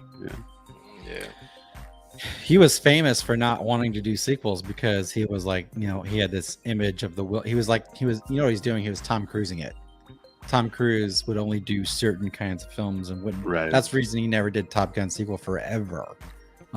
It's because I'm not gonna do that. And then the Mission Impossible thing just turned into the Tom Cruise show, so that was a different situation. But Will Smith turned down lots of shall we say, risk-taking films that he could have taken otherwise because Now, he wanted to he maintain a did brand. talk about that. He talked about like his biggest crutch or weakness is letting people down or being viewed negatively. Mm-hmm. And I could relate to that. Like that's something I've had as well. You know, I'm like, it's kept me from doing certain things because I'm like, oh yeah, it might look bad. So, and I could see that, especially with the success he had, how that got inflated too. Mm-hmm. Yeah, you have all the success and you're riding high. Because I remember there was a interview with Barbara Walters, and it was him and Jada Pinkett, you know, and their kids, and he was just riding the wave, man. He was as big of an actor as there was at the time. And I remember how pompous he was coming across, man. It was hilarious because he was sitting there talking about how good his life was and everything's perfect. And then he went on this like whole pompous thing, and I'm sure he didn't mean anything by it, but it was like, I just wish everybody was as happy as I am, you know? I'm like, dude, nobody has the relative success you have right now. It's 1 in a billion. You know? So be thankful, but no one's going to be as happy as you are right now. But then the end result is that doesn't last forever, you know? Yeah. You know, his wife, you know, say what you will, but I think the whole thing started with her. I think so. I think he's in an abusive relationship. You know what I mean? I think at the end of the day, right? Yeah, I think that it's she's broken that poor man down. I kind of feel bad for the guy. Probably. You know, his kids are goofballs. Like, I don't know, man. Poor guy. But he doesn't run his household. I mean, it's pretty obvious. Well, and I mean, when you have that much success, it's hard to have that mindset because, you know, what did he do to be successful? It had nothing to do with his family. Mm-hmm. Yeah, that's true. You know, whereas the normal guy is going to find his success and value in his family. It's true. I don't think I've ever seen. Well, no, I guess she was in one of the Matrix films. I've never seen anything else that Jada Pinkett Smith was in. Yeah. I'm trying to think. I know she was in something else, but I mean, people ain't beating down her door. Hey, mostly things I would never watch, I'm sure. Well, wasn't she in that stupid new HBO one too? I think she was. Probably. She ain't had shit going on. She didn't have shit going on. Will Smith was like, Jesus, go make some movies. Give me a break. Go make some money, bitch. Yeah, make some money, bitch. Shit. Leave this house. Leave me alone. Kids are grown. Time for you to step up. Mm-hmm. Well, and again, even when he was riding high and their family, it's like you have to wonder how much like somebody with that kind of success actually does around their household. Yeah. You know, like I have to go out and mow the lawn. I have to do dishes. I have to cook meals. I have to do all this stuff. And I'm like, if I had that kind of success, doing that stuff would seem like a novelty, right? Yeah. It's like, oh, I'm going to mow the lawn because that's what normal people do. And that would be novel. Well, I think that's a big thing is that a lot of people don't realize that celebrities like, you know, Alex Trebek used to go to a hardware store, you know, he'd drive his pickup to the hardware store and he'd go those are the ones that are grounded. Yeah. But Alex Trebek was never as big as Will Smith. Uh-huh. Where he might have been as recognizable in a lot of ways, but not making as much money, I would say. Yeah, fair enough. But, you know, like weirdly enough, Tom Cruise appears to be kind of grounded, you know? I think it's because he's smart enough to know that's important. Yeah. Because, like, you hear these stories where he does these weird things. And I mean, and they're Tom Cruise-esque things. Definitely weird. You know, there's no doubt about it. Like the anyone's whole Scientology. The holiday cake that he sends to people. You've heard that? No. No. Yeah, he apparently. I don't know how you get on this list specifically because I don't think it's everybody's worked with. But sure. If you're on the special list for Tom Cruise, he has a standing order for a specific coconut cake by a bakery in Los Angeles that he really likes this cake. And so he will every Christmas send these cakes to all these different people that he's worked with over the years. One of those is Kristen Dunst, because she was in Interview with a Vampire. Right. So every year since that year, he has sent her this cake for Christmas. So, Damn, sounds tasty. Yeah, no, it is. And then Henry Cavill was in that Mission Impossible movie, and This one. he was asked on a talk show, "Did you get the cake?" And he's like, "Oh yeah, the cake." And so he starts talking about the cake and how amazing it is, and how it's the most wonderful cake, and he can't believe that it's so weird that someone on Christmas Day bangs on his door and has a cake from Tom Cruise. But that's just Isn't one of that those. kind of cool though? Like in It my is mind, pretty that's bad. actually a really cool thing he does, because you found a place, a local place you love, Mhm. and you go, you know what's easiest? And I'll just tell these guys off the rip, I love your coconut, German chocolate, whatever it is.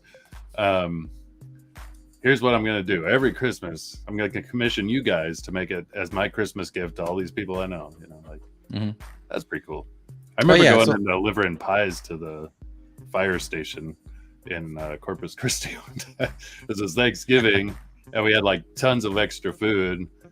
And we're like, well, what do we do with all this extra food? And we're like, firefighters are working right now. And those guys were so cool and so happy to like get pie. Made me feel really good. That was fun. Anyway.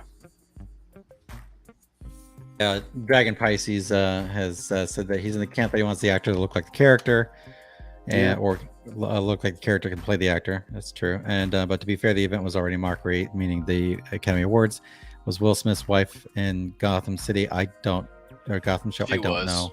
She was. Yeah. I don't care. I don't watch Batman TV stuff these days. The only Batman TV I watch is the animated series or the 60s show. Yeah, animated series is so good. Yeah, and coconut. Yes, coconut cake is amazing. Coconut. But that's one of those that's things. one of those things. Yeah. Sorry, is that what you were going to say? Yeah, no, it is. Well, the thing is that, when Cruz does that, it's funny. I don't know if you've ever met wealthy people, like really wealthy people. Yeah. There's actually, I don't watch TikTok, but I saw this TikTok guy that he does rich people versus very rich people and how they act. And usually it's the rich people are really all about showing how wealthy they are and how rich they are. And the really rich people are like, F it. So like he has this, he'll play both characters, right? And so they'll be like going to a steakhouse, and the rich person's like, you better make sure that this is like prime grade, whatever, Wagyu, blah, blah, blah, blah. Right. And then the very wealthy guy says, give me 2 bottles of your best wine and don't come back here unless you hear shots fired. Right. And that's how the really wealthy people act. That is true. So, Well, anyway, you'll Tom find Cruise, a lot Go of upper middle class that are probably pretending to be wealthier than they are, yeah. that are doing that same thing, like you said at the steakhouse, like being all bougie about it. Oh yeah, absolutely. No, it's kind of like when you see like Elon Musk like waiting for his tea order at like this local tea shop in Texas. It's like there sits the richest man that has ever lived, waiting in line for his tea that he ordered. Still having to do what humans do. Yeah. And you wonder if he's saying in his head, let's act like a human today and do what humans do. Something that Mark Zuckerberg never does. No. He's on that other level where he's like, fuck it in a whole different way. Fuck it, I don't have to look like a human. I know what I am. Non-humanoid. Compute. Yes. He didn't get the software update. No, not for that congressional appearance. No, he did not. No, but that you can always tell, like very wealthy people, they don't give other wealthy people rich things. They just give things that are thoughtful. Right. And really that's what you want to emulate. You just want to say, okay, this person likes this, or this is a thing that he does. And he's obviously not making the cake himself, but Will Smith, you would think that he would do this, but right, maybe he never got that. Well, and it's like you said, like something thoughtful, like the cake is better than like a Rolex, because if they're already rich as well. Mm-hmm. Because I remember Norm Macdonald was talking about that. He was talking about Adam Sandler for the cast of Grown Ups. He bought them all like some fucking luxury car, and Norm's like, yeah, because they fucking need it, because it was all the guys that were making the most money. Oh yeah. That's But true. that's the whole point. Like, you'd rather have something thoughtful. Like, they could buy their own damn cars, you know. Charlie Yeah. Murphy could buy his own couch. Oh, Yeah, I can grab my feet in his couch. Fucking Eddie Murphy, you can buy a new. buy a new couch. Darkness. Oh, jeez. Oh man, God, that shows. That's a good point. You could buy a new couch. It's true. And delivered everything. Go ahead. What are you saying? All I was saying was he could buy a new couch, delivered and everything. I have a real life Rick James story, actually. Oh, sounds super freaky. Yeah. Sorry. Are you sure you don't write comedy? No. It's Cranberry. Is that you? When it's time to write, I'll go out the window. No, my wife worked with this woman whose husband lived up in Buffalo back in the day, way back in the day, and apparently they sold appliances and outdoor furniture. And one day, Rick James apparently walked into the warehouse and like ordered everything that was there, and wanted it. Yeah, exactly. Celebration, bitches. Enjoy yourself. Enjoy yourself. And the key was that it had to be all delivered and installed that night. God. At a house that he was having a party for, and so apparently this guy had no idea who Rick James was, you know, and because apparently this wasn't the kind of clientele that typically walked into this place. Right. But afterwards, someone says, "You know who that is, right?" He goes, "No, who?" He's like, "That's Rick James, bitch." And, he's like one of the greatest recording artists right now. He's like the hottest guy in America, right? And so the greatest ever. So he called up one of the installers and said, "Look, you've got to get out there and do this right now." Right. And so it's short notice, and the guy was like all pissed off about it. But then he went out and he installed it, and then apparently Rick James said, "Stick around, enjoy yourself." Come party with so us. The installer was invited to the party, and that would be awesome. So he was super excited about this because the next day he's like, "How'd that go?" He goes, "I'm really sorry about that." He goes, "Oh man, don't apologize. It's the greatest night of my life." I met Charlie Murphy. Unity. He was the darkest motherfucker. I have to start clipping some, doing some Rick James, some Chappelle Show sound bites for these streams. Oh, that'd be great, man. Yeah. Dragon Pisces, Elon Musk does not have Asperger's, if I'm not mistaken. I think that he has a stutter. So I wouldn't have been surprised if he did, though. Yeah. Or if he was somewhere on the spectrum, as they say. I think somebody who was super butthurt about him potentially buying Twitter said that he had Asperger's. It's like a Twitter employee said he had Asperger's. So like one of those like hidden camera things. Fucking ableist. I think I'm calling this bad boy done. I think we're good. I think it looks good, dude. Very nice, man. You can always do more to it, but sometimes you gotta know when to walk away. You gotta know when to hold them and when to fold. You gotta be Kenny Rogers, exactly. So what we got here? He's strapped on his leg. This is tight work, dude. I love his hair. I bet you could draw a mean Calvin. I should try. I never drew him before. It's almost like a Calvin and Hobbes style feel to him. Now that you mention it does, actually. All you need is a wagon. Like I said, the stirrup is a nice touch. I like that. I like his rifle. Kirby Crackle. Watch your mouth. Yeah, it came out pretty good.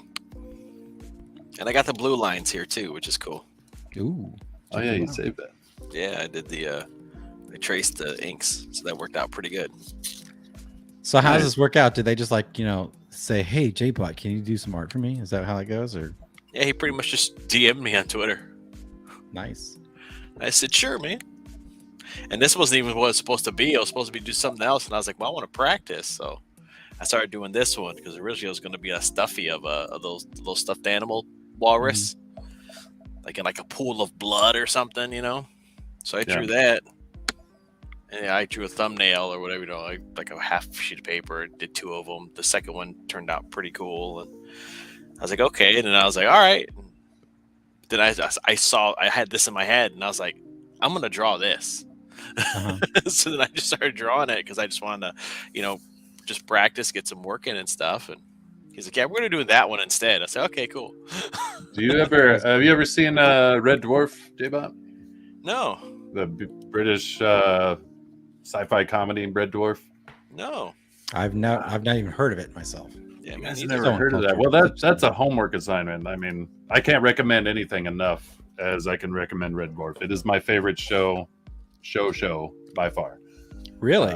Yeah. What is it like a currently running, or is it an older show? Well, fairly recently they did some, but that's kind of the older end of things. The first season was 89, I believe. Mm-hmm. But yeah, it was a BBC show back then, and it was a sci-fi comedy. Oh, but okay. The reason I bring it up, it was in season 7. There's a scene where this one character, Ace Rimmer, is what would be the term? Not parachuting. Post this on Twitter is what I ought to do. Skydiving. He's riding an alligator out of an airplane, and he's got him like wrangled with a rope. I did not steal that idea from my drawing. So between your two drawings, it would basically be that scene. But no, if you guys haven't seen it, like a highest recommendation, Red Dwarf. I gotta check it out.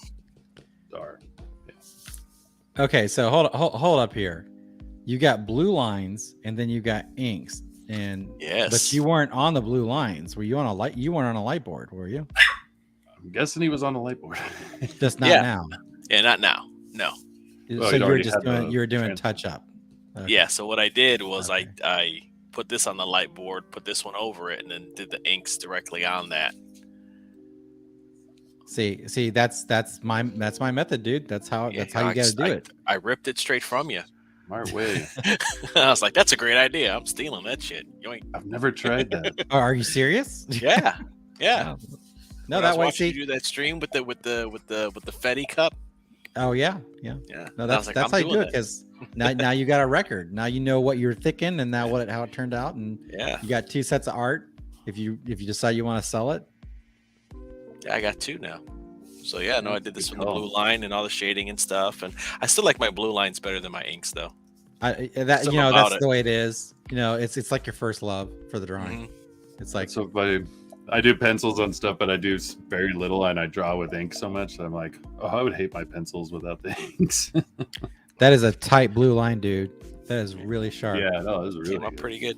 Excuse me for a second, guys. I got a little one running around. I got to wrangle her back in the bed.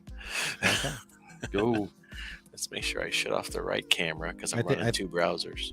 Wrangle. Yeah, we need to get some blue line Kirby Crackle. Oh yeah, there's no crackle on the blue line. All right, so I'm gonna have to before I ask you this question, Dragon Pisces says, so what's your guys' favorite post 90s film? Well, that's really broad. Post 90s. Yeah, his is the Harry Potter movies, the OG ones. Yeah, he likes those. Well, there are only one Harry Potter movies. The other movies are not actually Harry Potter movies. So post 90s. Let me think about that.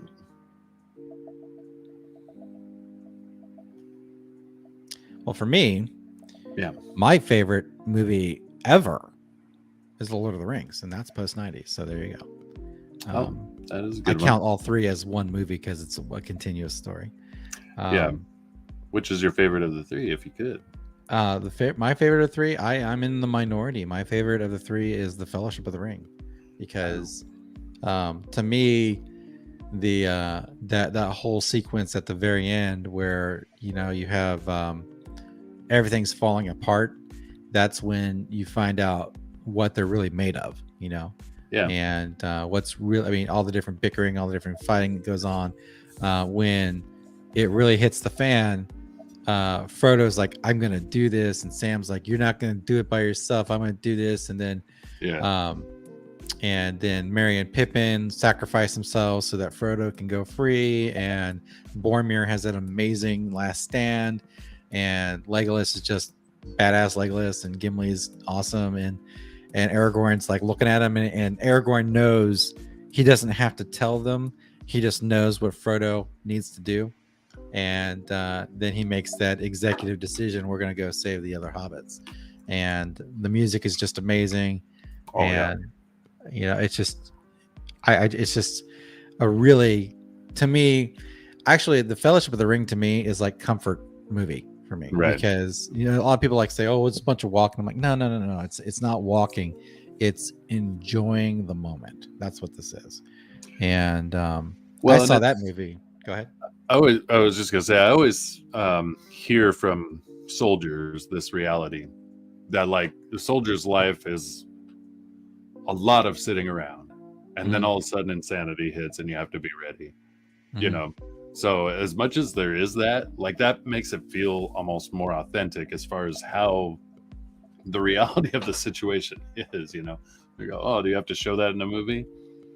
Well, there's also a relationship building that's going on between these random groups of people that, you know, thrown together. Not all of them knew each other before. No, you're absolutely right. And I love Lord of the Rings movies.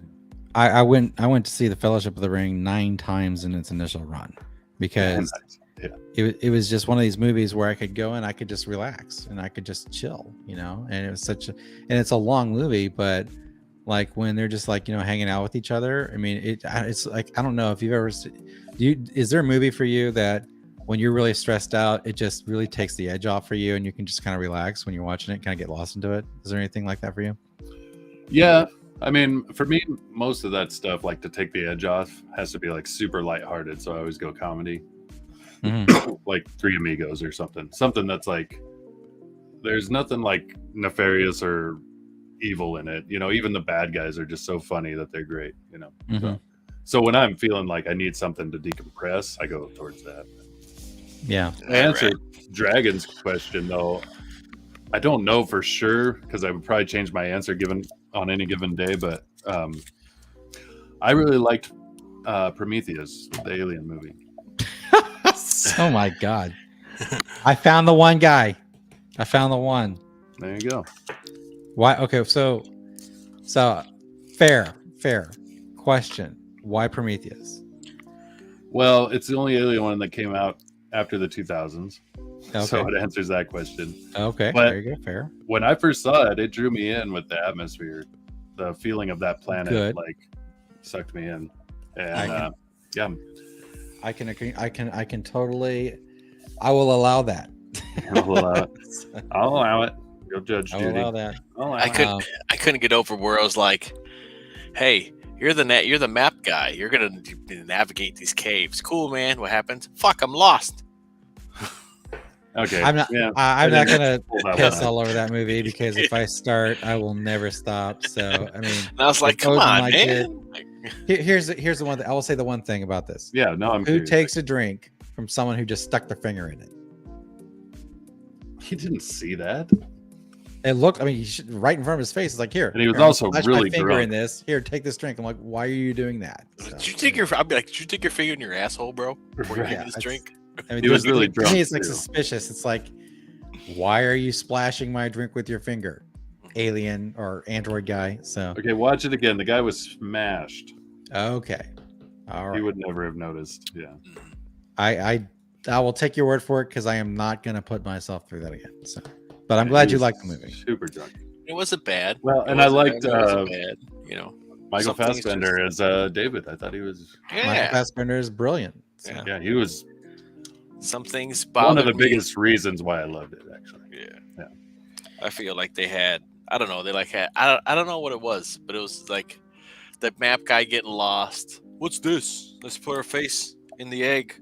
Okay. I mean, granted, I'm just saying, like, it's like they all were idiots. You know? Okay, that happens in every Alien movie, by the way. It does.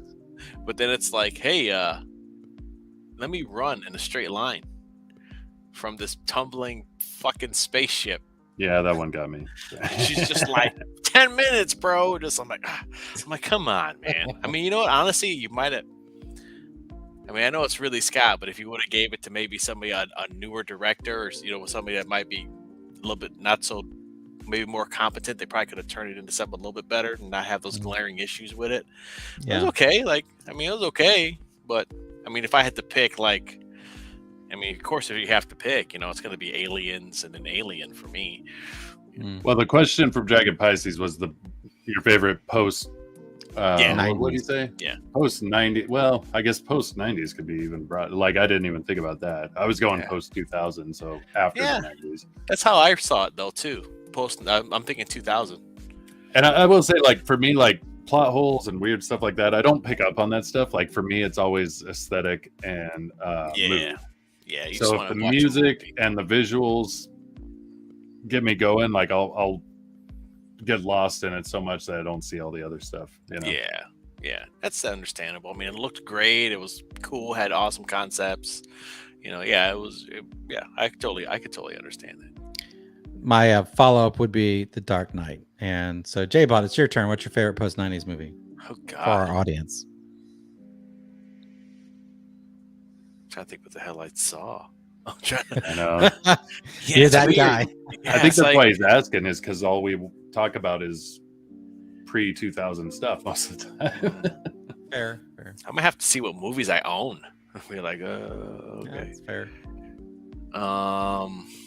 Man, I'm trying to think. Harry Brown comes to my mind for some reason.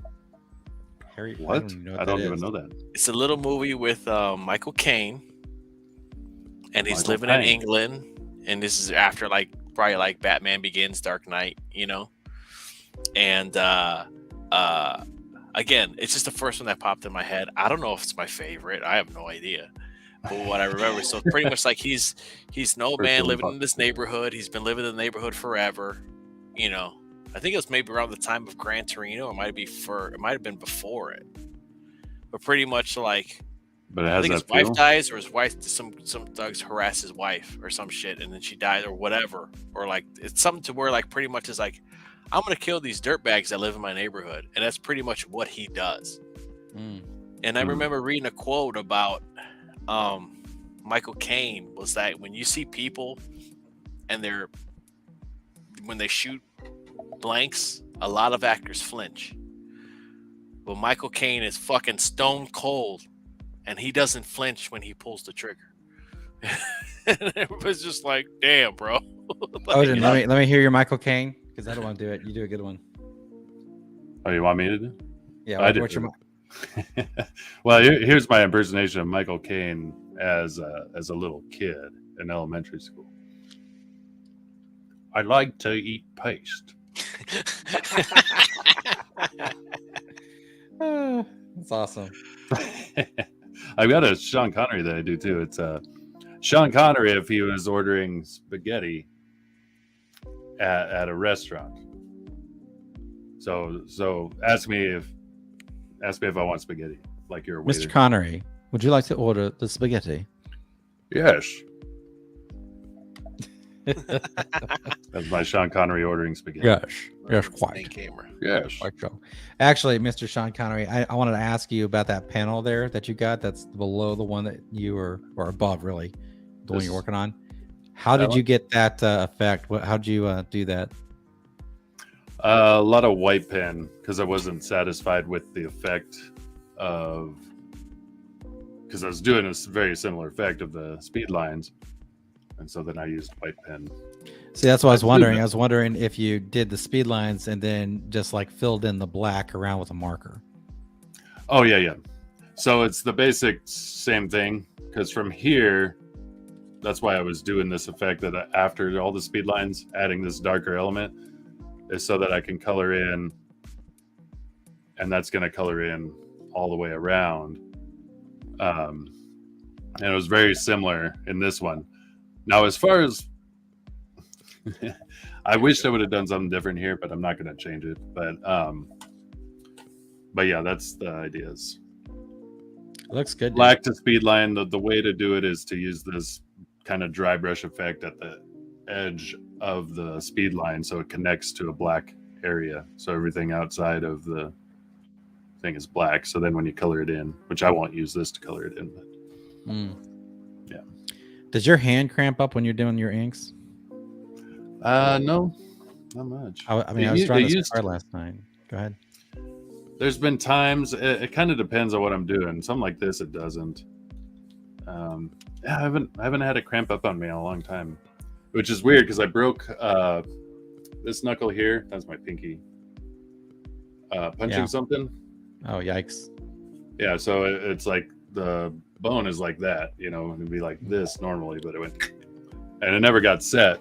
So when it gets cold out, and you know, certain moments, you know, like I can feel in my hand, that starts hurting sometimes, but it doesn't really cramp. But that actually does hurt.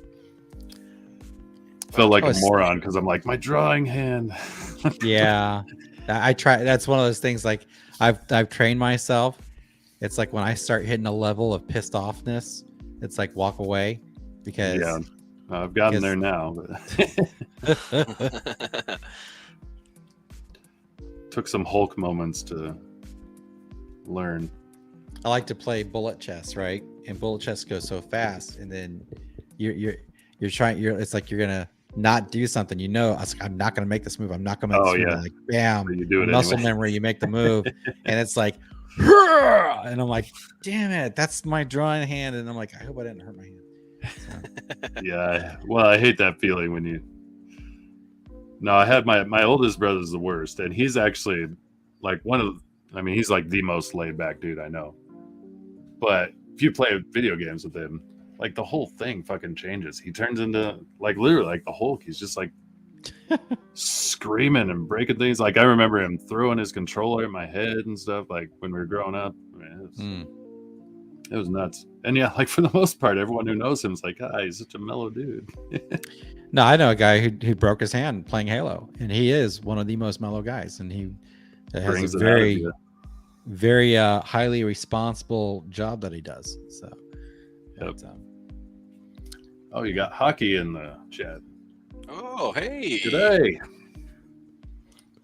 Good day. What is up, my man? Good day. Is hockey from the land down under? Everybody is, aren't they? I know everybody. It's from the upside down world. I don't know. Usually when they say mate and good day, you assume that, but you never know. Unless they're Michael Caine. We can't assume anything. Can't hide the accent, though. Yeah. Yeah, we've got a lot of people. Caine. How do you do your Michael Caine?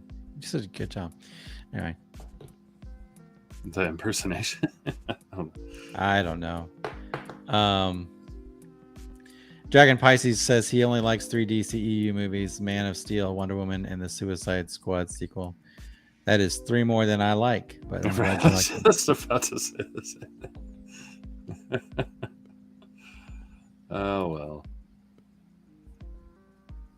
I mean, the Batman ones, like you said, Dark Knight. That's kind of the end of it. But yeah, no, that's to me, that's the pinnacle. Even the Batman is a good movie. It's just that one of the things actually, you know, I love to talk about. Seen it. You still haven't seen the Bat? Oh, you should. You should. It's a good movie. You really should. Okay. A lot of people have said that. Well, I think it gets Batman right from the way he actually is in the actual comic books. So, and I mean, what I mean by that is not the Batman comic books. If you read Detective, it's a different kind of comic book. Yeah. And then even Batman, even the Batman title. And so, but that one has been around longer anyways. No. Well, yeah, no, Detective Comics, Batman in Detective Comics actually acts more like a detective. Weirdly enough, Batman in the Batman comic acts more like a superhero.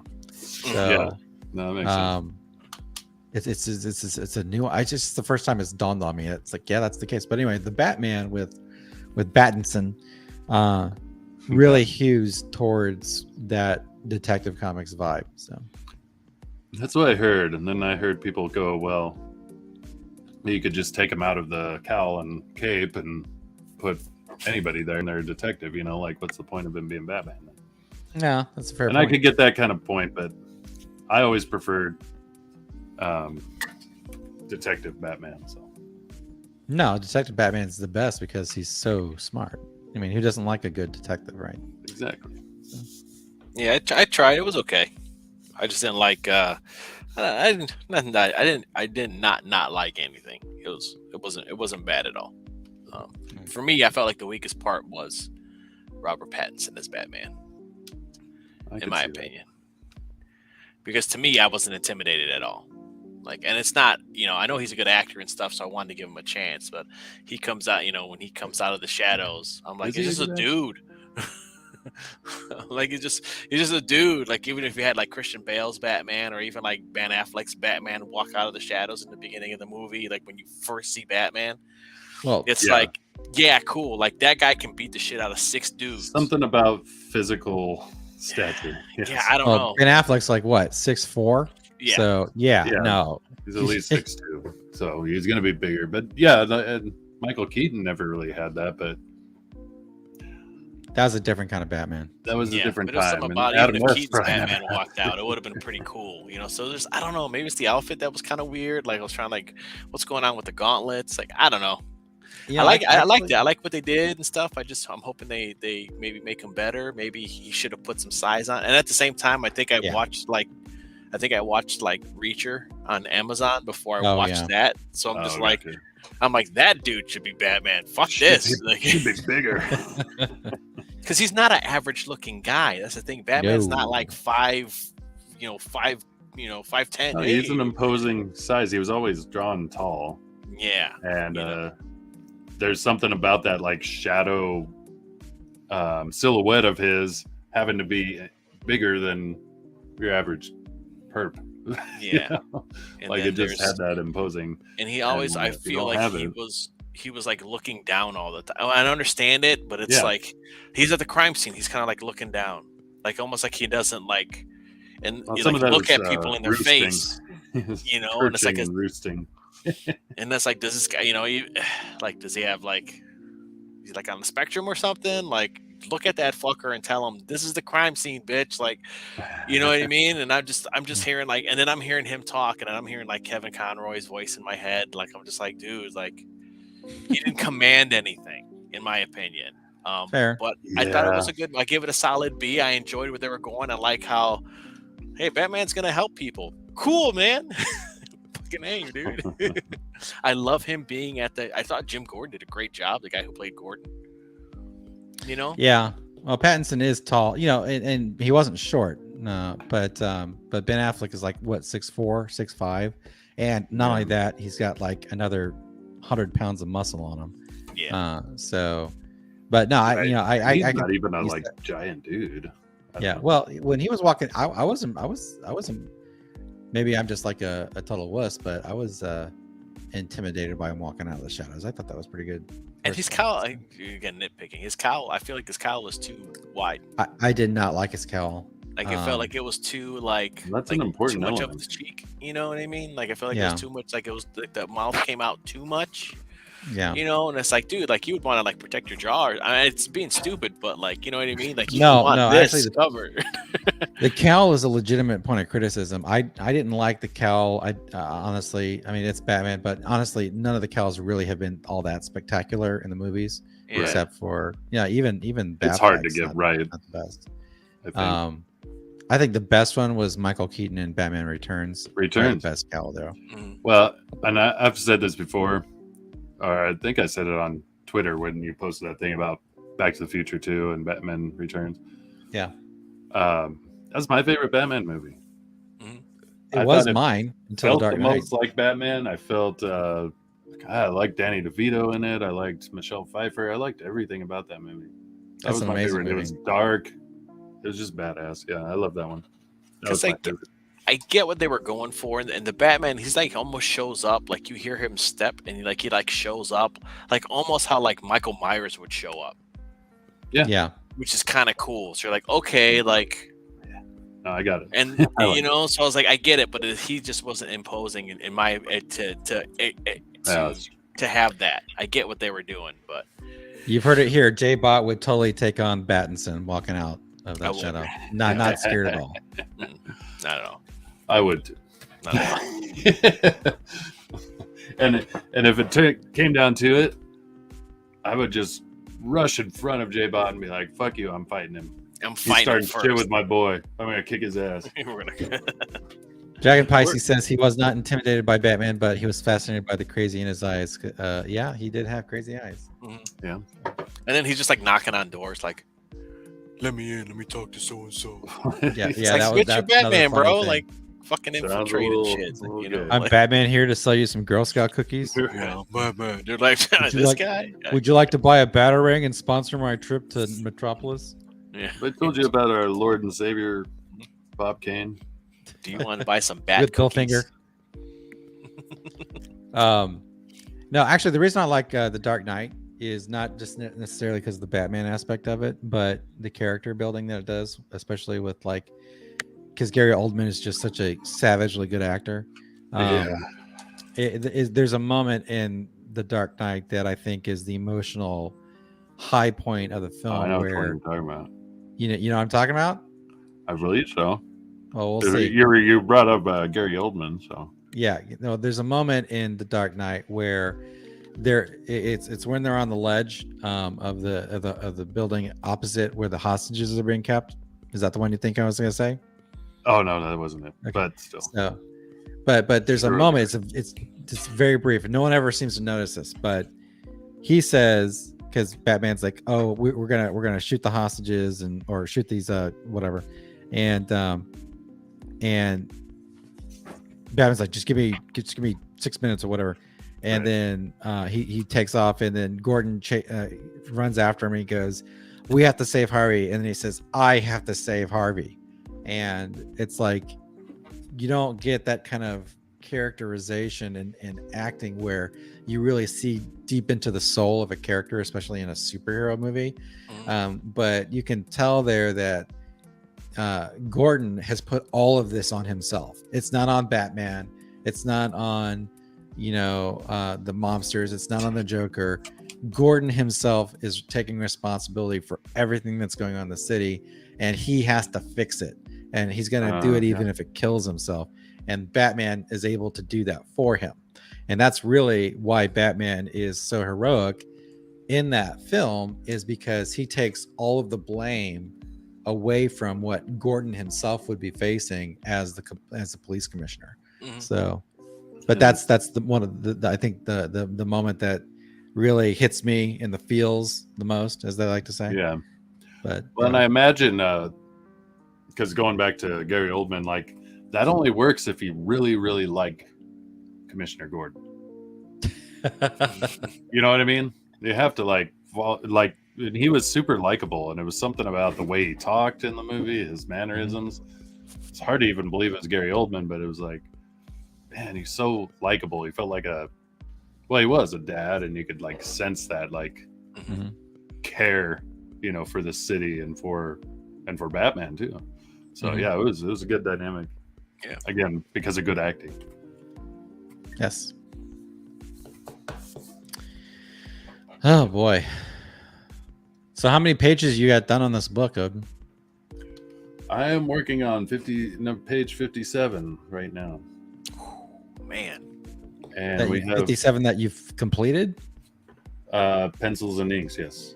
Oh my goodness gracious. How long is this book? It's going to be 80 plus. So I have to write the second story. So it's an anthology story, and there's two. This one is much longer than the second one. The second one's going to be more kind of tongue-in-cheek and fun. This one's a little more serious.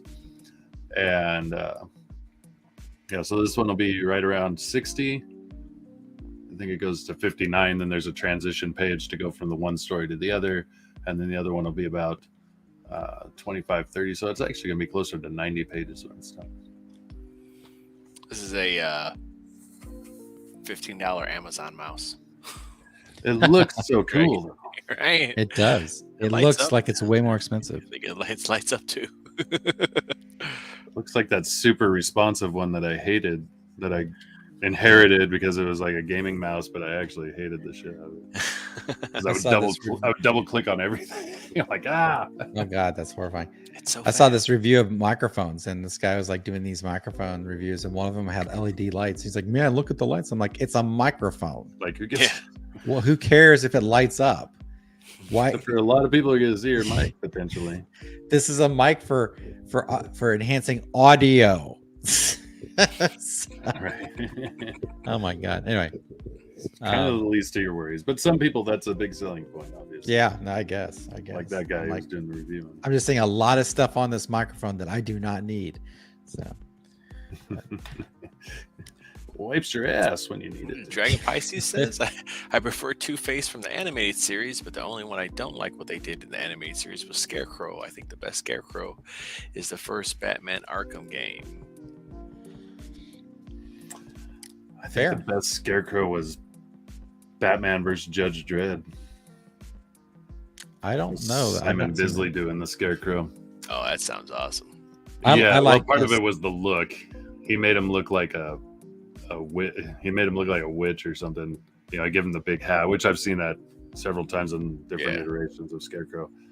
But I like snarky Scarecrow, where Batman says, "I'm not crazy," and then he says, "That's not my diagnosis." Yeah, no, I love the Scarecrow, and that's why probably the one thing I just didn't like about Batman Begins. I really liked the movie and overall, but I was like, why did you have to just make the Scarecrow not that cool? Like the actor was good enough. Like I just wanted him to like do something with the costume and make him look badass, you know? Mhm. Oh yeah, Cillian Murphy's just that dude. He's one of my personal favorite actors. Yeah, he was great. I first saw him in Sunshine. It's a really not well known sci-fi movie from the early 2000s, as a matter of fact. Sunshine. Okay. And he's also very good at Peaky Blinders, and he's going to be in Oppenheimer. Oh right, yeah. He's the star this time of a Christopher Nolan movie. What was it called? Oppenheimer. Do you know who Robert Oppenheimer was? No, name sounds familiar. Robert Oppenheimer is the father of the atomic bomb. Oh, Okay, that's where I know him from. And Man, I'd hate to meet the mother. Poor girl. yeah, right. No, it's funny because he developed this bomb, right? And he after the test was done, he took a drink and said, "Well, I guess it worked." So after the Trinity test, but then after the Trinity test, and he was upset because they dropped the bomb on Nagasaki because they felt like it was unnecessary because why would it be? Yeah. But he's not the president. He's not making the wasn't decision. really.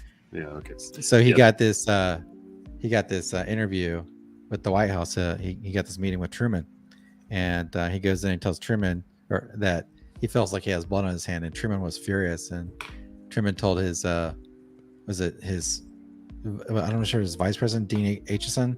He said, "I don't want to ever see this son of a bitch in my office again."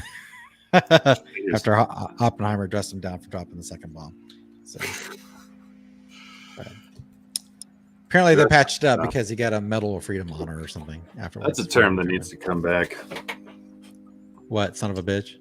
No, dress someone down. yeah. Dress someone down. Yeah. You dressed him down. No, he did. But Cillian Murphy actually looks like Oppenheimer. So, but he's the famous quote is, "I have become death, the destroyer of worlds." So Yeah. No, I've heard that. Thought it was Galactus, but it was Oppenheimer. as it turns out, the writers aren't that clever. Right. I heard that somewhere. True believer. Let's put it in the book. Right. True believer. And Jack his biggest Kirby Frost. regret was not getting paid for every time Galactus said he was the destroyer. Oh man, that reminds me. I had in my most recent video where I went over the new Spider-Man book. They brought this character out from Spider-Man #8 back in the 60s, and so it's like I've never heard of this character. I said I got to go back and read this comic. Yeah. And those are different comics, and you can tell that it's Stan Lee writing it. So, Oh yeah. because the front page of that comic says, "Do you want to see Spider-Man fight Flash Thompson? Do you want to see Spider-Man fight a non-human menace? Then you've got it. Keep reading." You reading? Please buy my book. Yeah, and it worked, man. Oh yeah, and then at the All end, of it's that like, stuff totally worked for the time. oh yeah, no, And it then did. And then now at it's the a end, little there's bit like a second story. He says, "Stay tuned for our tribute to teenagers." And I'm like, okay, tribute to teenagers. tribute to tributes. teenagers. You guys were some hip cats. He knew his audience. Spider-Man knows. We love Spider-Man. our teenagers. I think J. Jonah Jameson kind of talks like Stan Lee talked. Kind of feel that kind of vibe. Bring me Spider-Man. Stanley. Yeah, what a guy. What an interesting. Yeah. Where would comics be if he didn't do what he did, really? Yeah, Stan Lee is to comics like Steve Jobs is to computers. He didn't make. He's not Woz. You know, Woz. He's not Steve Wozniak who actually built the Apple computer. No. But he's a hype man. He was the one who made it happen as far as getting people excited about it. Yeah. It's true. It was the hype man. But again, like, where would we be without it? That is No, we would not. I know all the people like to be hipsters and say he didn't draw. It was Jack Kirby or Steve Ditko. I'm like, yeah, but yeah. Well, he didn't draw anything. He was not a. Takes a Well, lot even of writing, it was mostly Roy Thomas after a while. So it's like, yeah. But what Stan Lee did was bigger than just writing and drawing. Yeah. And we all know that it was really about selling a brand, which Marvel got better than. I mean, they blew it out of the water, man. And Yes, they did. comics would not be where they are today without it. So That is true. they might have been further along. We don't know, actually. We actually don't know. Nice save there, Mr. Cynicism. Well, I can't give him too much shine, but I also can't speak ill of the dead. So. No. I have played the Batman Arkham game, Dragon Pisces. I have not played it all the way through, but my limited experience in playing it, it does feel like a great Batman game. So.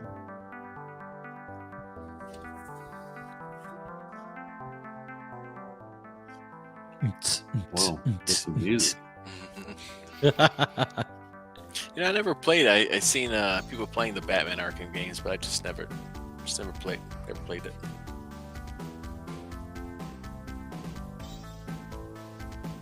He says I've played them all and loved them all. I've played them and love those games. I have the whole collection. I've got them on both PS4 and Xbox One. I just haven't gotten in the time to actually play it. So. Actually, I've kind of had to stop myself from playing video games because it's like if I'm playing video games, I'm not writing or drawing. So. Yeah. Well, I gave up on games a long time ago for that very reason. I'm like, I just don't have time. Yeah. It's impossible for me to find time to do it. It's not that I wouldn't enjoy it, but if I want to be as productive as I want to be, I just can't, you know. But that was years ago, and then now it's like I'm pretty used to just not doing it. Because I played games, like regularly through my 20s and stuff, but somewhere in the 30s, that's when I was like, no. My brother, be responsible. Exactly. I've got a brother of mine who loves Star Wars Battlefront, and this dude has played so much Star Wars. It's like the only video game he plays. Period. Yeah, Find one you love. 2014. Every time, I kid you not, every time I turn on the Xbox and I see him on, he's playing Star Wars Battlefront, and I tell him, I was like, dude, there are other. I've actually bought him other games for him to play, and he's just like upset. And he's very good at the game. Don't get me wrong, he plays multiplayer all the time, but I think he's got something. Actually, I'm going to look this up because I don't want to get this number wrong because it's an insane number. When you hear this number, you're gonna be like going, "What in the hell?" Well, only if I have a context for its meaning, I guess. Oh, I will tell you. Okay.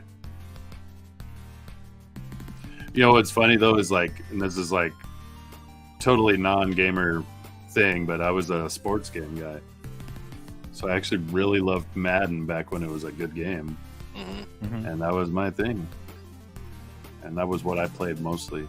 Towards the end, like when I was younger, I played all kinds of shit, but that was the one I settled in on. But most gaming dudes don't like give a shit about sports. They're like, what, really? I always saw that if I wanted to, when I was growing up and stuff, I was like, I can go play football. Right. I can't go to another world and fight aliens. Yeah, I never been a big sports guy just because like I'd rather play than watch. Yeah. Well, and I loved all of it. I played sports and I loved watching it, so it was just a thing. But makes sense, for whatever reason, that was the one I settled in. I always loved fighting games too. So the Mortal Kombat series was always my favorite. I think it's because some of the other ones get so involved. You have to dedicate so much time. Yeah, I find Street Fighter easier than Mortal Kombat just because a lot of the inputs have been the same since Street Fighter 2. Yeah. I can remember like motions like, the Hadouken or what, I can remember that, but I can't remember down, forward and punch. Yeah. Yeah, it's it's tough for me to remember like back forward B or back forward low punch or back. You know what I mean? It's like I do that quarter circle forward and I hit a punch button, a fireball's coming out, and you can kind of grab that towards like about. You do it backwards. You're doing a flying spinning kick. Yeah, and you can like grab that and like put it towards 95% of the characters, and you're gonna do something. Yeah, no, that's true. But that actually works in Mortal Kombat too. That same motion works for a lot of the characters. That's Sub-Zero's ice ball. So. And then you can start doing like when you start doing like directions, back, forward, back, and I'm out, man. I'm out. You got to give me something. You got to give me emotion that I can remember. I'm leaving. I love Mortal Kombat. It's just I can't remember retain the moves. So I could retain it, but it would always be like, okay, pick your favorite characters and learn them, and then you kind of have those down. But so the one I played all the time was Mortal Kombat 2. It was at this arcade where you paid. I mean, it was cheap as shit. You paid when they first opened, it was $2, but later they changed it to $4. But you paid $4, and you could play any video game in the place all day long for free. I mean, for that $4, all you paid was $4. Everything was on free play, and just go from game to game. But all I wanted to play was Mortal Kombat 2, and it was basically the rules was one guy held down the machine until he got beat, and so I'd just stand in line and keep trying until I could finally like beat somebody, and then eventually I became the dude who everybody had to beat. So yeah, MK2 was definitely my game, and Street Fighter 2 as well. But MK2 that was kind of like the precursor because I remember that one first. Yeah, MK2 was like a lot of times I think it was like the pinnacle of the series. Yeah, I think it was tough to get into 3 because you're like, well, half the characters are gone. Yeah, and they got kind of weird and they look different. Yeah. Like I know people who, cut their teeth on 3, and I'm like, well, it's wrong. So you're an idiot. I got the numbers for you. Would you like to hear this? Yes. Yeah, like I said, no context, but sure. Let me give you the context, okay? Okay. Star Wars Battlefront came out November 16th, 2015. That was 2,452 days ago. Okay. Probably wondering, why am I telling you how many days it's been? Right. I mean, that's the reason I'm telling you that it's 2,452 days since that game's been out. My brother has 3,770 hours in the game. Oh man, holy man. Almost 3,771. Yeah, so to do the math, that's an hour and a half of Star Wars Battlefront every day since the day it came out. Oh man. If he played it every day. If he played it every day, which most of those days are like 8 hours, and then so I'm gonna tell you that is a colossal waste of time. Well, I would think so because I have no interest in the game, but if you absolutely love it and it brings you joy, whatever. Fair, but I mean, I spend that much time drawing, at least that's productive, I guess. But yeah, I mean, to put in perspective, like I love first-person shooter games. I love Battlefield games, right? And the game that I played the most recently was Battlefield 1. And see how many hours I have in Battlefield 1. 1.5 a day. No, not even close. Not even close. Where did it go? Battlefield 1. Okay, I have.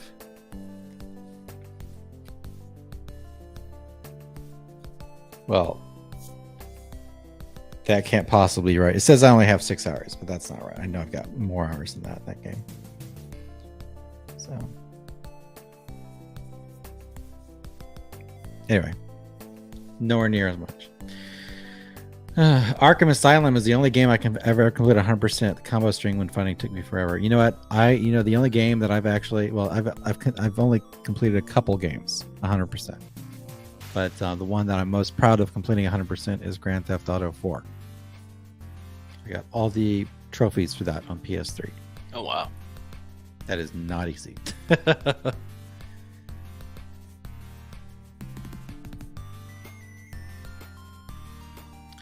So you drawn again? Yeah, I'm just doing some doodling right now. Okay. All right. Well, I'm gonna work on a character sheet. Maybe I'll be on that tomorrow. I missed last week's streaming, but I'll see if I can't get to it. It's been long. It's been a long couple of weeks at work, so. Yeah, I hear you. Plus, I'm trying to learn some other things. So, but anyway, yeah, no, character sheet sounds good. I think I'll work on possibly Elizabeth Eastman, which is Vinda Babe's normal appearance. I will tell you this. I'll give you a quick sneak preview about the character. Their alter egos, they actually become them, kind of like when there's imminent danger.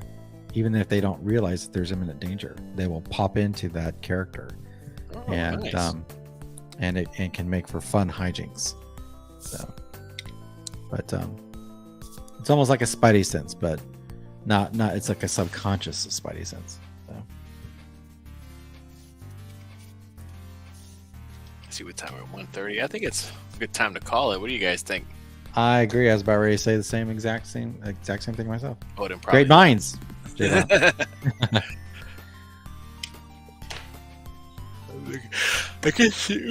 I guess I should check the chat, eh? Yeah. There we go. Okay. Pick. Okay. He's probably talking about Battlefront, I think. Come on, show it. There we go.